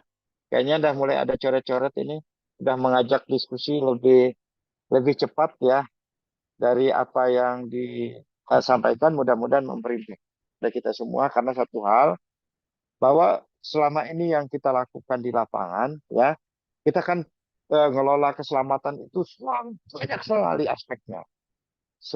Ini masalah, ini rekomendasi, itu rekomendasi. Menjadi kita biasanya gagal fokus. Saat kita gagal fokus ini biasa keberhasilan pencegahan terjadi insiden itu juga makin besar. Maka oleh karena itu kita hanya kelompok menjadi 4. Nanti jadi pertama human capability-nya apa? Step-nya apa nanti? Ya, step 1, 2, dan seterusnya. Tapi keyword-nya di mana? Dibenahi. Leadership persoalannya apa? Proses teknologi persoalan apa? Organisasi sistem persoalan. Jadi 4 kelompok itu saja yang kita benahi. Nah, kalau terlalu banyak Jack yang buyar tidak karu-karuan, memang agak sulit untuk kita benahi karena kalau kita melihat soalan biasanya sangat komplikated dan bertumpuk, maka kita harus iris. Nah, oleh karena itu nanti untuk membuat kedewasaan lebih baik, biasanya nanti dibuat di human capability ini dulu, nanti ini dulu, ini dulu, ini dulu. Itu yang pertama. Ya. Kemudian yang kedua tadi, pencegahan insiden semua juga harus berbasis kepada risk, ya berbasis kepada risiko. Kemudian yang ketiga, satu hal yang paling penting, dalam mengelola keselamatan biasanya, ya itu harus ada program-program yang tersusun dengan baik dan sangat fokus. Kami selalu, ya kalau dari ORSIS berbagai aspek ada yang tailor-made, tapi kerangka-kerangka membangun organisasi untuk dia menciptakan zero incident, mungkin termasuk peserta di sini juga ada yang ikut gitu. Kok yang dilakukan dalam kerangka ini, kerangka 4 ini kok alhamdulillah 3 tahun, 4 tahun kami bisa zero. Gitu. Tapi sebenarnya satu usaha mereka, yang kedua adalah kerangka pikir. Ya, saat dulu kita melakukan dengan sistem saja yang complicated di dalamnya, biasanya masalahnya muncul lagi. Oleh karena itu, metode ini yang kita lakukan, tapi tentu tidak bisa berjalan efektif apapun model dan metodenya kalau tidak ada komitmen yang kuat di dalam organisasi. Demikian Pak Agung, mari kita ciptakan tempat kita menjadi tempat yang paling sehat, ya, yang paling selamat dan paling produktif. Semoga bermanfaat. Assalamualaikum warahmatullahi wabarakatuh. Waalaikumsalam warahmatullahi wabarakatuh. Terima kasih Pak Al. Cepat Pak sekali Hoto. saya Pak Agung ya. Cepat sekali ya. Tepat 1 jam waktunya. Jadi kita on time. Ya, tadi pemaparan kalau boleh kami rangkumkan ya, ada berapa banyak model ataupun para ahli mencantumkan model-model prevention maupun investigasi. Mulai dari tahun 1930 ada Hendrik, ada Frankfurt, ada James Risen, ada Hawkins dan sebagainya. Yang biasanya yang kita kenal adalah satu, itu adalah dari Frankfurt ataupun orang bilang Clausen model. Di mana kalau pencegahan dibaca dari penguatan daripada lack of management-nya dikuatin sehingga tidak jatuh menjadi kepada penyebab dasar, faktor manusia, faktor company, sehingga ini. Nah, tapi dengan adanya perkembangan yang ada, di sini merumuskan bahwa di dalam PP 50 pun dinyatakan bahwa sekarang ini setiap pekerjaan kita itu harus berbasis kepada risiko. Nah, kalau kita bicara tentang pengendalian yang kita tidak menyalahkan hal-hal ataupun yang ada, itu selalu bicara kepada anti condition yang menjadi momoknya. Padahal sebetulnya tidak mesti hanya itu. Risiko itu terjadi di mana saja, dan risiko itu bisa masuk di mana lubang berada. Nah, inilah yang bolong-bolong ini dari risiko ini yang kadang-kadang lewat dari pengamatan kita. Ya kan?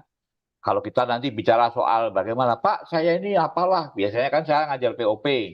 Nah, di dalam POP itu ada salah satu ketentuan bahwa apakah Anda pernah melakukan investigasi? Jawabannya apa, Pak? Nggak pernah diajak, Pak. Apalah saya hanya seorang pekerja pengawas. Nah, ini hal yang salah, karena ada hal yang prevention, ada yang mitigasi. Nah, kita ini bicara prevention. Bagaimana prevention itu muncul? Dari kalau tingkat dari bawah, yaitu apa?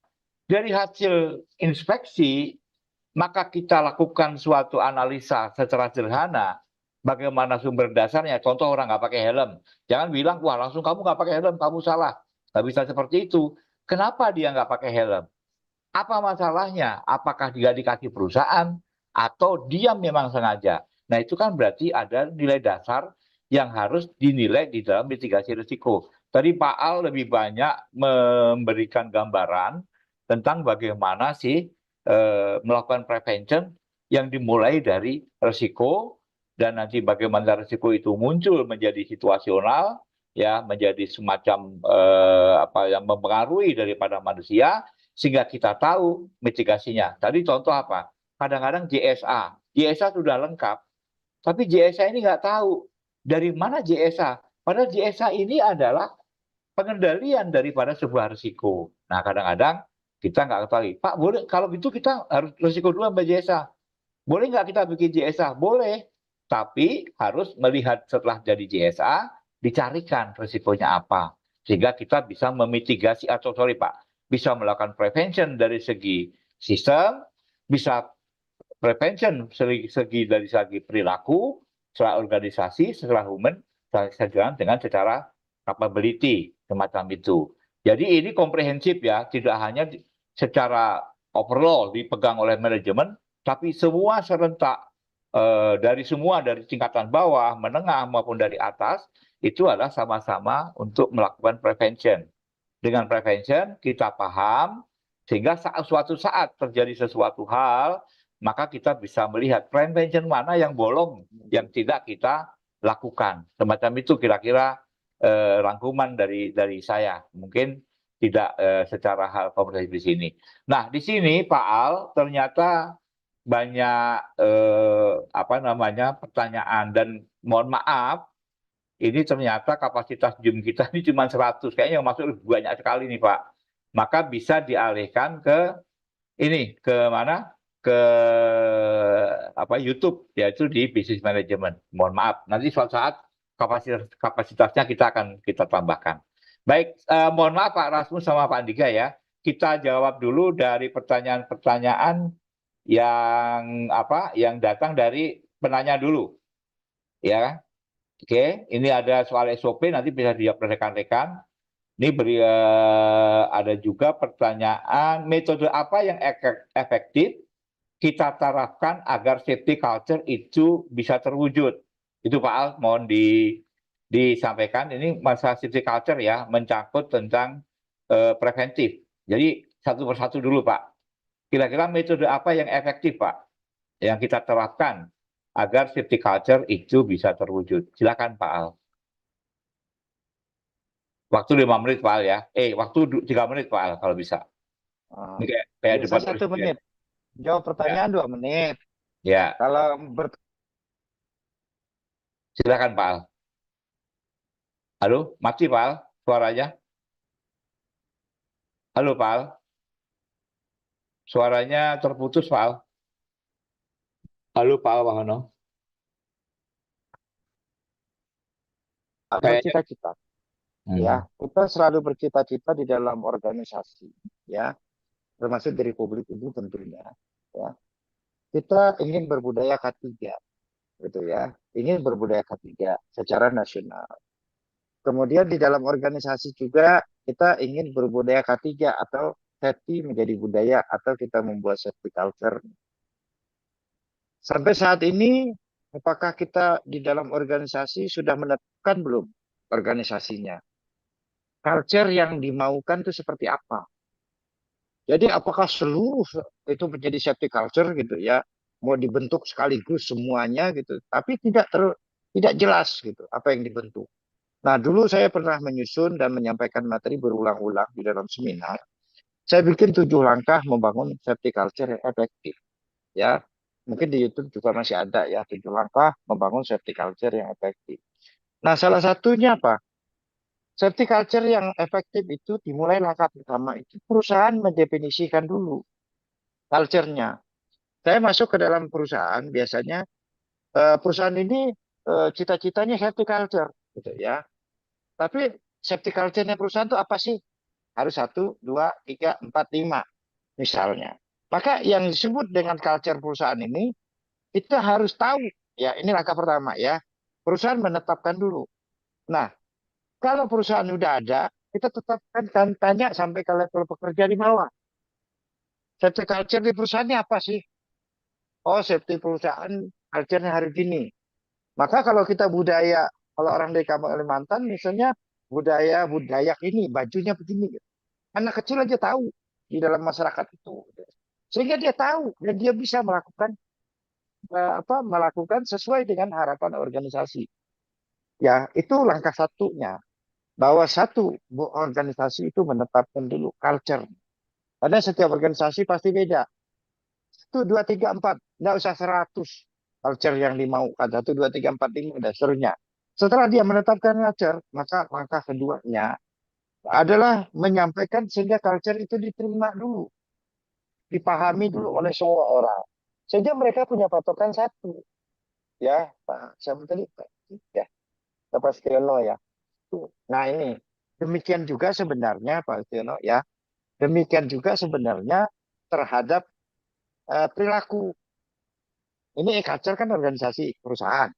Perilaku kan individu atau kelompok, ya. Perilaku juga. Kadang-kadang saya sering menyampaikan kepada teman-teman. Kenapa supirmu begini? Atau operatormu, Pak, perilakunya. Saya datangin operator.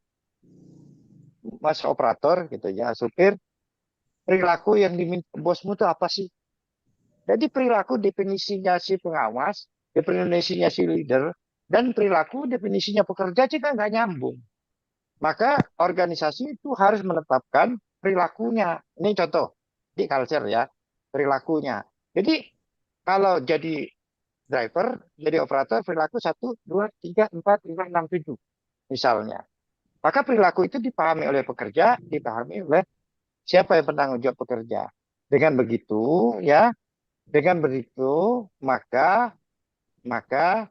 eh, sejalan, jadi tidak saling menyalahkan. Nah, balik lagi ke budaya. Langkah pertama tadi budaya adalah mendefinisikan budaya apa yang dibuat. Yang kedua, melakukan komunikasi sehingga budaya itu di apa ya dipahami. Saya pikir 2 dulu dari 7 Pak Agung. Ya, maaf ya Ya, Pak Agung. ya, Kalau janji kayak kampanye kan nanti kita selesaikan diskusi di luar.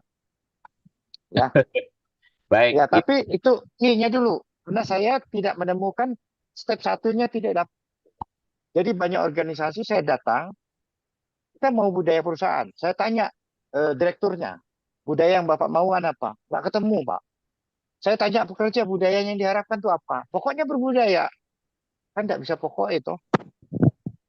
Itu pastinya mungkin ada respon, Pak Gung. Ya, baik. Ini banyak sekali pertanyaan ya, Pak Al, yang Bagus. yang harus dijawab. Tapi dari jawaban Pak Al tadi untuk siapa Pak? Tadi Pak Jeffrey ya yang nanyakan ya. Setiono. Pak Setiono Tengko bukan? Pak Setiono sudah ada ini Pak, Tengkono. ada respon kira-kira Pak ini Pak Setiono, halo, halo Pak. Mungkin Mega Boleh, bisa boleh dibantu komen Pak Setiono. ya, Oke, bisa dibantu Pak. sambil kalau nggak ada lanjut Pak. Ya, baik. Ini ada ya. Ini juga dari Pak bagaimana alur penyusunan dokumen penilaian risiko di perangkat daerah. Ini bagaimana nih, Pak Jeffrey ini Pak? Oke, ini pegawai daerah Satu, kayaknya Pak. satu menit ya Pak ya. Ya, Ya, siap Pak Agung. Saya jawab ya, 30 detik. Ya, ya. dari canda-canda udah tengah malam Pak Agung. Gini, gimana cara menyusun penilaian risiko? Jadi kalau kita melakukan penilaian risiko itu, yang pertama itu kan tahapan penilaian risiko itu kan ada 5 aspek di antaranya ya. Tapi mulai dari komunikasi, konsultasi dan seterusnya. Tapi yang paling penting tahap awal itu adalah menentukan dulu konteks risikonya, ya. Kemudian juga metodologi risikonya yang mau dipakai harus ada metodologinya. Nah, itu ya. Maka kunci pertamanya adalah metodologi. Mau di tingkat manapun sama saja. Mungkin saya tidak terlalu paham maksudnya di tingkat daerah, tingkat pusat seperti apa. Jadi risikonya itu kan sangat luas. Terhadap risiko keselamatan secara operasional, misal kita menggunakan alat, ini risikonya. Kalau orang berbisnis, ya risiko bisnisnya gitu. Tapi juga sekarang bukan ngetren risiko bisnis saja ada. Sekarang diminta untuk menganalisis risiko-risiko terkait yang strategik tadi, Pak Agung. Jadi tadi ada yang operasional, ada yang strategik. Strategik juga dinilai risiko. Apakah keputusan-keputusan ini memberikan dampak positif atau tidak. Ada 30 detik. Jadi gitu. Pertama itu tentu harus buat metodologinya dulu. Ya, baik di daerah di pusat kan sama. Sehingga yang namanya risiko setiap orang itu berbeda-beda. Kalau persepsi berbeda kan repot. Yang kedua kan harus membuat satu panggung. Konteksnya harus di mana gitu. Konteks dulu baru baru metode mana aja. Yang penting dari 5 tahapan salah satunya itu harus. Ya, Baik, baik. silakan Pak. Selamat Pak malam. Eko. Malam, Pak. sebentar Pak. Untuk ini ada yang raise hand. Saya kasih waktu untuk yang Tadi hand itu dulu yang ya. itu kelihatannya yang ngerespon Pak Gong. Ngerespon tadi. Oh, mau Halo. respon? Silakan Pak. Ya, Ya. dari Pak Setiono ini dari Ah. Sulawesi, PT Vale. Ini yang Oke. raise hand Pak. Ya. Ya, silakan Ya. Pak. Sehubungan dengan pertanyaan saya tadi itu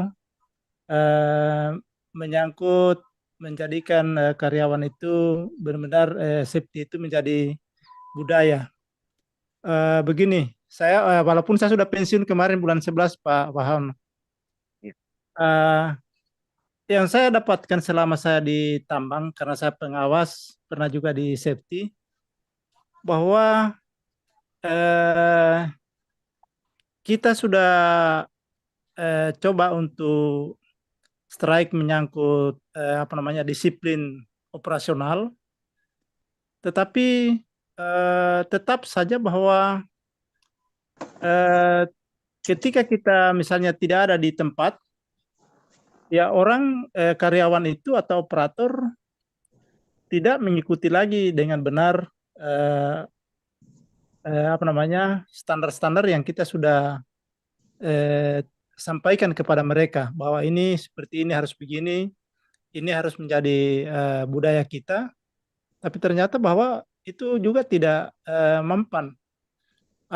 Terlihat di sini yang gapnya saya lihat bahwa memang muncul dari leader itu sendiri, karena dari sekian puluh leader ya muncul juga warna-warna yang tidak sinkron ya. Jadi di situ saya lihat kelemahan yang ada. Nah, ini mungkin metode apa yang harus kita lakukan sehingga, karena dari sisi manajemen saya lihat sangat konsistensi untuk bagaimana betul untuk dilakukan itu disiplin operasional di lapangan. Demikian Pak dari saya sedikit. Makasih.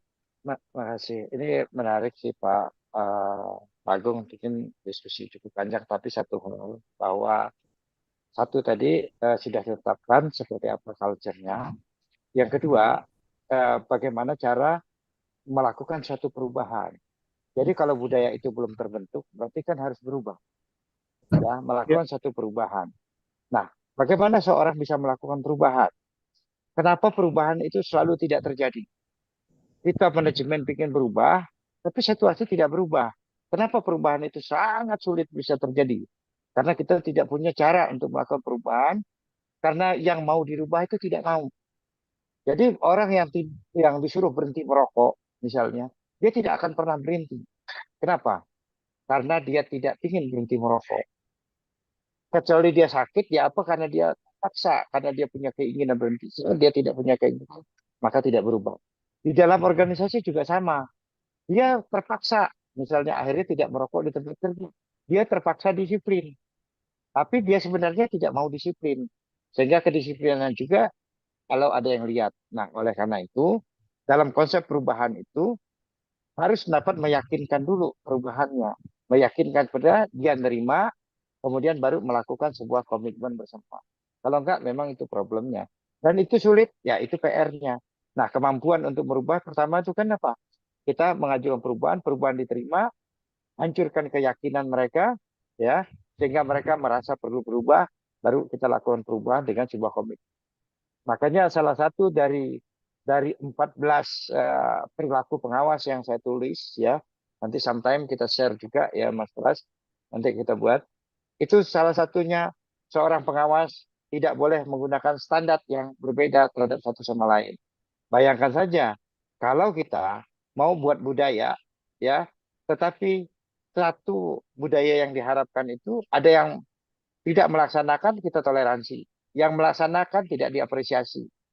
Itu tidak akan terbentuk sepanjang zaman. Oke, makasih Pak ya.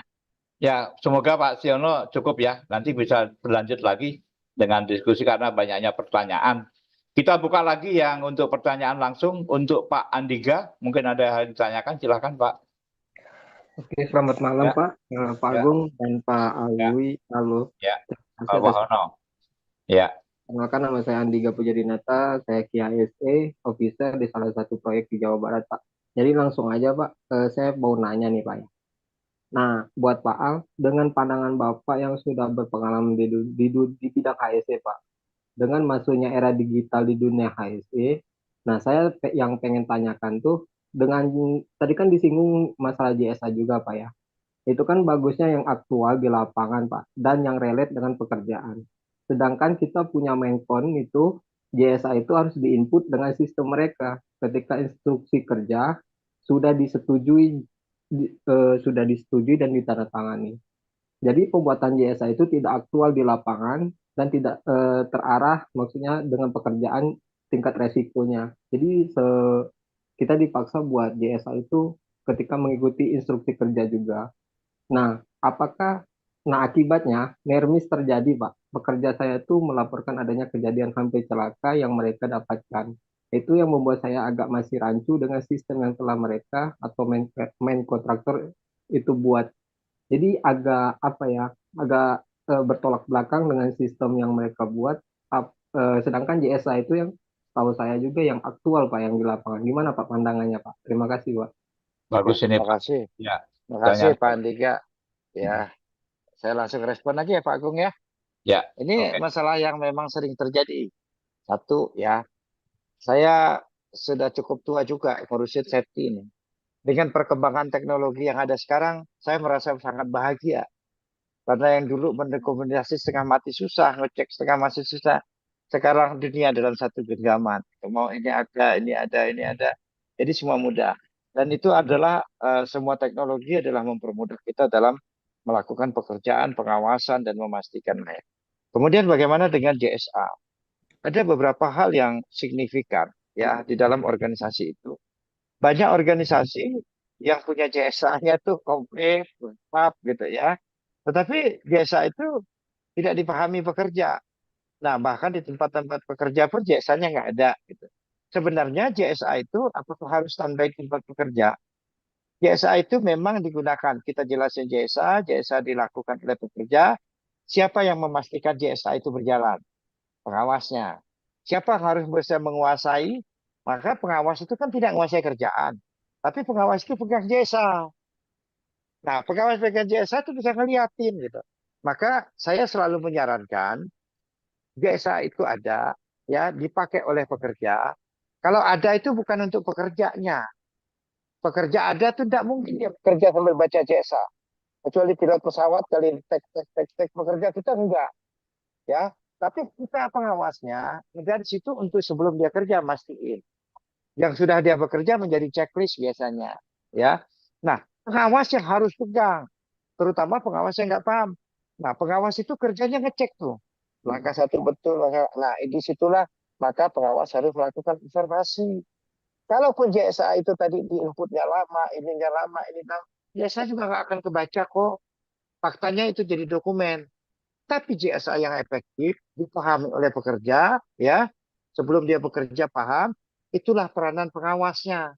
Maka pengawas kita selalu menyarankan pengawas-pengawas itu melakukan observasi secara rutin. Disitulah kita melakukan observasi. Nah, observasi itu terutama terkait dengan langkah-langkah pekerjaan, dengan situasi kerja dan lain-lain, ya, situasi kondisi pekerja termasuk jasa dalamnya. Nah, bagaimana mereka melakukan observasi? Minimal satu pekerja ini kalau bisa setiap bulan sekali itu mesti dilakukan cek terkait prosedurnya, alatnya segala macam. Itulah pengawas selalu, ya, tampil kita di lapangan itu selalu gara-gara JSA-nya susah, ini susah, pekerjaannya tidak benar. Sebenarnya bukan itu. Iya, Yang harus bertanggung jawab terhadap JSA itu bukan pekerjanya. Yang bertanggung jawab adalah pengawas atau penyelianya. Tapi JSA lengkap nggak berguna kalau tidak dipahami dan diikuti. Pekerja tidak mampu mengikutinya kalau tidak didrive oleh pengawas dan tidak diobservasi karena tidak ada orang yang konsisten dalam melakukan pekerjaan.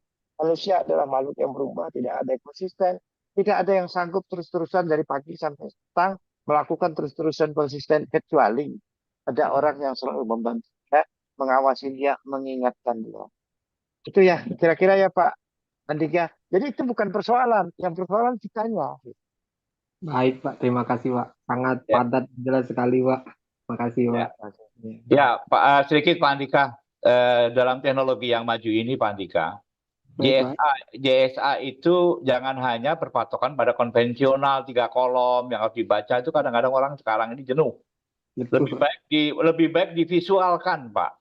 Dalam Hmm. arti apa divisualkan? Bisa bentuk gambar, bisa bentuk animasi. Mungkin di dalam base disetel sebelum dia berangkat ke sana, diputer JSA-nya ini dengan cara animasi. Mungkin saat melakukan lagi pas TikTok atau apa, di-setelkan itu semuanya. Itu lebih mengena karena apa, Pak? Kenapa sekarang TikTok itu menjadi hal efektif untuk melakukan kampanye-kampanye? Orang masuk ke situ, Pak. Sementara kita masih konvensional 3 kolom ini dan sebagainya. Nah, makanya ini OSIS ini menyiapkan.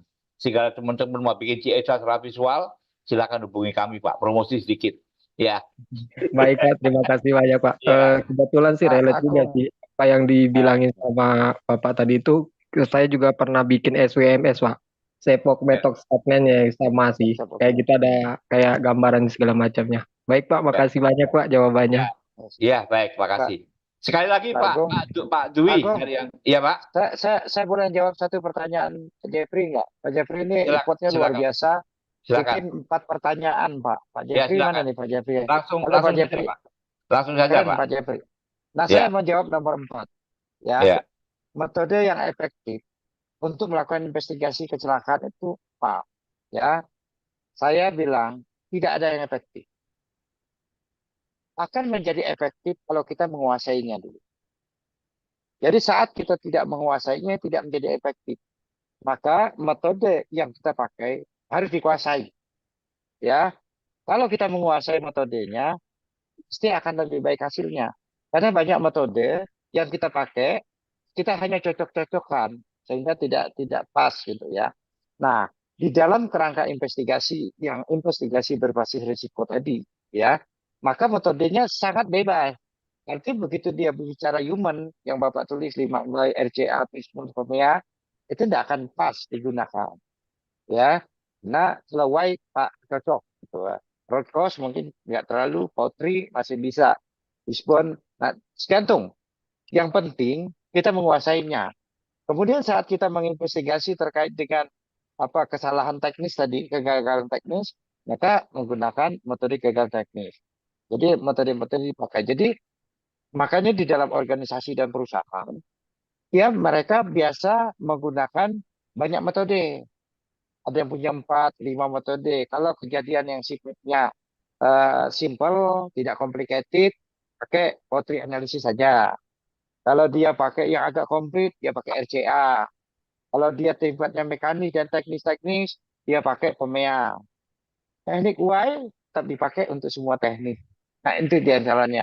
Jadi ada 31 teknik itu bisa dipakai, tapi berkembang sekarang dengan beberapa teknik-teknik baru yang tentu dapat menyesuaikan. Ya, itu kira-kira Pak Jeffrey. Mana Pak Jeffrey?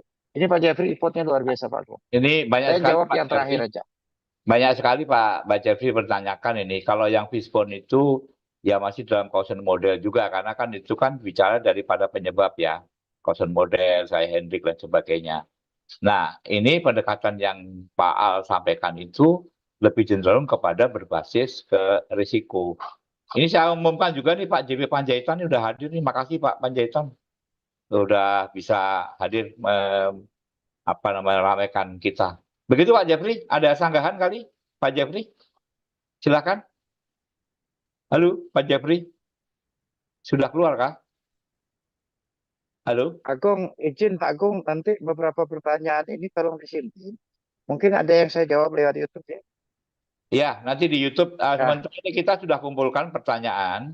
Kalau ternyata tidak bisa terjawab pada malam ini, maka nanti bisa dijawab secara di grup WA, dan mungkin di YouTube. Saya mungkin ada beberapa bikin video nanti sama mereka untuk menjawab pertanyaan mereka. Siap. Ini ada satu lagi, kalau yang Pak Radian kayaknya sudah terjawab ya, karena hubungannya dengan budaya keselamatan. Tadi pertama sudah dijawab, ya kan? Ini juga ada Pak Werdiansah, apakah ada standar dalam menentukan jumlah tim safety di satu perusahaan? Ini kayaknya perlu Pak dijawab. Oke. Ya. Jumlah tim safety itu harus berapa orang? Tidak ada yang efektif ya. Jadi tim safety itu kan tugasnya jelas. Tugas bagian tanggung jawab keselamatan itu satu, ya kan? Dia harus mengumpulkan data informasi, menyiapkan standar, menyiap ini, ya keselamatan, kesehatan kerja, keselamatan kerja, kesehatan kerja. Maka berapa besarnya mereka sangat tergantung berapa banyak orang yang diurus. Jadi tidak bisa membandingkan juga berapa yang diurus. Jadi tidak pakai perbandingan karena itu tidak langsung. Semakin efektif dia mengelola keselamatan, sebenarnya orang keselamatan itu menjadi tidak banyak lagi. Tetapi tugas dan tanggung jawab secara operasional keselamatan itu bukan menjadi tanggung jawab orang safety. Orang safety ngumpul data informasi, menyediakan itu, melakukan campaign gitu. Ada 6 tugas utamanya. Tapi tanggung jawab keselamatan itu adalah tanggung jawab dari pelaku atau pengawas atau pekerja itu sendiri, masing-masing individu, bahasa lainnya. Nah, oleh karena itu kecukupannya seperti apa? Ya, tergantung kepada analisis kondisi. Kalau awal membangun sistem, kayaknya perlu banyak orang. Yang ngetik siapa, yang ini siapa. Begitu semua sudah berjalan, tinggal melakukan pengawasan. Apalagi menggunakan era digitalisasi sekarang. Melakukan pemeriksaan hasil hasil kajian teknis. Sudah ada semua di dunia digital. Kan lebih sedikit. Monggo, tapi tanggung jawab itu harus mampu dilaksanakan. Saya nggak bisa jawab jumlah Pak Agung. Ya, baik. Ini saya tambahkan sedikit ya, berdasarkan pengalaman empiris ya. Saya pernah di salah satu perusahaan di luar negeri datang dengan karyawan itu ada ya semacam ratus sampai ribuan karyawan. Tapi saya tanyakan, orang safety-nya cuma 2. Cuma 2, Pak. Karena apa? Kalau kita baca nih, mohon maaf nih yang lain ya, ini kita bicara di pertambangan, bahwa safety ini tidak melakukan inspeksi itu sudah ada. Safety itu adalah memberikan sosialisasi, ya kan, membuat analisa dan sebagainya di situ. Nah, siapa yang melakukan inspeksi? Itu adalah para pengawas-pengawas. Nah, di kita ini kan kadang-kadang terjadi kayak ada sisi patrol dan sebagainya dan sebagainya. Nah, kalau si pengawas ini semuanya menjadi safety di daerah masing-masing, maka safety hanya mengompel, bukan hanya sih, tugasnya lebih cerdas lagi mengompel menganalisa, membuat standar dan sebagainya, mensosialisasikan semacam kayak tugas daripada konsultan. Jadi semacam itu. Jadi tergantung dari maturity perusahaan tersebut sehingga bisa dilihat kebutuhan safety itu berapa. Itu tambahan dari saya. Baik, Pak Al, ini sudah jam 9 dan kalau di waktu bagian tengah ini jangan osong Wang, Pak Wang. Kayaknya Saya yuk. ini Pak Agung, Bu Hah? Marcelina kayaknya kita jawab next ya. Kayaknya penting banget ini. Apa itu? Ya, safety culture berbenturan dengan senioritas culture gitu ya. Tapi tidak usah kita jawab, nanti kita next kita jawab. Kayaknya Ya, panjang itu, Pak. Kita jawab sambil ya, ngopi-ngopi. ya. Oke, Ya, oke, oke. ya. Tadi Pak Al bicara tentang apa tadi? Bicara perubahan ya. Tapi Ya. jangan ada perubahan juga Pak, harus balance dengan keberlanjutan supaya Bapak nggak terkesan kampanye gitu. Ya. Tadi sebelum kampanye saya udah ngomong change management, MOC Pak Agung, Ya, management of change. ya, gitu Pak. Oke ya. Ya, baik. Rekan-rekan, Closing. mohon maaf karena waktu sudah jam 9 dan di waktu bagian tengah juga jam 10, tentunya sudah sangat malam. Dengan sangat mohon maaf sekali bahwa waktu nggak bisa kita artinya diperpanjang lagi. Kalau masih ada pertanyaan yang cukup banyak ini nanti Pak Al mohon bisa dijawab lewat YouTube atau bisa dijawab di grup ya Pak ya, sehingga nanti bisa Bahkan kalau terjawab. tidak menulis saat ini pun dikirim aja pertanyaan-pertanyaan lain, kita akan berupaya terkait dengan keselamatan, kita akan berupaya untuk menjawabnya Pak. Ya, Ya. untuk grup WhatsApp silakan bisa ditambah lagi dengan rekan-rekan karena nanti setiap minggunya kami juga akan men-sharekan seperti ilmu-ilmu K3 ya, bukan safety di pertambangan saja. Mungkin dengan melewati Habijira, kalau nanti ada hal-hal yang sifatnya diskusi dan kita bicara live di mana saja atau mungkin di media sosial yang lainnya, maka kita nanti bisa ada informasi-informasi lebih lanjut. Dan mohon maaf, mungkin ini peserta lebih akan masuk banyak, tapi kapasitasnya kita memang belum ditambahkan. Untuk lain waktu dengan melihat kayak begini, nanti kita akan evaluasi lagi, sehingga kita bisa menambah peserta lebih banyak lagi. Begitu ya Pak ya, mohon maaf, nanti jawaban-jawaban tertulis bisa kita jawab secara di WhatsApp maupun nanti di ini, dan ini sudah kami compile. Saya pikir begitu, ya, ikan sepat, ikan gabus, kalau ada lepat, bolehlah pinjam 100. Ya. Oke, ya. Waktu saya kembalikan kepada Mbak Mega. Mau silakan Mbak Mega. Terima kasih. Mungkin ada hadiah-hadiah ataupun apa, ada sertifikat atau apa, mungkin ada itu hal yang mau disampaikan. Silakan Mbak Mega. Mohon maaf selaku moderator, dan kalau hal-hal yang mungkin membuat tidak mengenakan hati baik perkataan maupun perbuatan, saya mohon dimaafkan. Oke, terima kasih Pak Mega, silakan. Siap, terima kasih Pak Agung. Kalau minta maaf saya bisa kasih maaf, tapi kalau minjem 100 saya nggak ada Pak, kebetulan. Iya. Siap. Terima kasih Pak Agung dan juga Pak Alwahono yang telah menyampaikan materi pada malam hari ini, yaitu loss prevention atau incident prevention. Mungkin ini saya juga berterima kasih juga kepada para hadirin yang sangat antusias untuk mengikuti acara pada malam hari ini. Sampai tadi banyak yang chat kami di grup, Mbak saya kepental, saya nggak bisa masuk lagi karena kuota penuh gitu. Nah ini akan menjadi evaluasi untuk kami ke depannya, supaya mungkin nanti kami akan meningkatkan kapasitas lagi, tapi dengan catatan Bapak dan Ibu semua jangan menjadi malas untuk ikut acara kami, karena nanti kami tingkatkan kapasitasnya dan Bapak Ibu juga bisa mengajak teman-temannya untuk bergabung di acara berikutnya. Oh ya, acara ini akan kami lakukan insya Allah setiap 2 minggu sekali, dan nanti untuk informasi-informasi jadwal-jadwalnya akan kami share melalui grup yang sudah ada, bit.ly ASK kecil semua 2024, dan untuk informasi-informasi berikutnya juga Bapak Ibu bisa akses di sebelah kiri saya, ini sudah ada linknya untuk presensi dan katalog dari Alsi Solution jika Bapak dan Ibu membutuhkan. Dan untuk para penanya yang sudah sangat antusias bertanya pada hari ini, dan memantik sesi diskusi yang sangat luar biasa sekali nih pada hari ini. Jangan khawatir, nanti admin kami akan menghubungi Bapak dan Ibu semua untuk memberikan beberapa apresiasi. Semoga itu bisa bermanfaat bagi Bapak Ibu semua. Dan kemudian akan kami ingatkan lagi untuk jangan lupa mengisi presensi ke link yang telah kami share di grup chat. Dan ini bisa dilihat juga di sebelah kiri saya ini untuk presensinya bisa diisi. Dan di akhir dari pengisian presensi itu, Bapak dan Ibu akan mendapatkan materi-materi yang telah dibahas pada hari ini. Boleh ya Pak Agung, Pak Al, untuk materinya diberikan kepada para peserta ya? Harus, Kelas ya? harus. Ya, Harus ya. silakan. Ya. Ya. Karena memang niat kami pada acara ini memang untuk berbagi ilmu kepada Bapak Ibu semua, tidak hanya kami yang membagikan kepada Bapak Ibu semua, tapi dari pertanyaan-pertanyaan dan tanggapan dari Bapak Ibu kepada kami dan kepada para peserta itu juga menjadikan sesi sharing ilmu ini menjadi lebih bermanfaat dan pengaruhnya lebih luas lagi. Baik, untuk acara pada malam hari ini karena seperti kata Untuk sertifikat gimana? Sertifikat?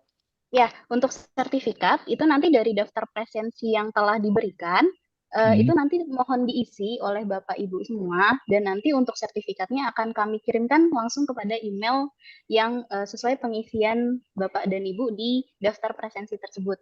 Jadi mohon diisi di daftar presensi dengan nama jelas, nama lengkap, dan alamat email yang dapat kami hubungi supaya nanti emailnya langsung bisa kami kirimkan sertifikat langsung kepada email Bapak dan Ibu semua. Seperti itu, Pak Agung. Ya, oke, makasih.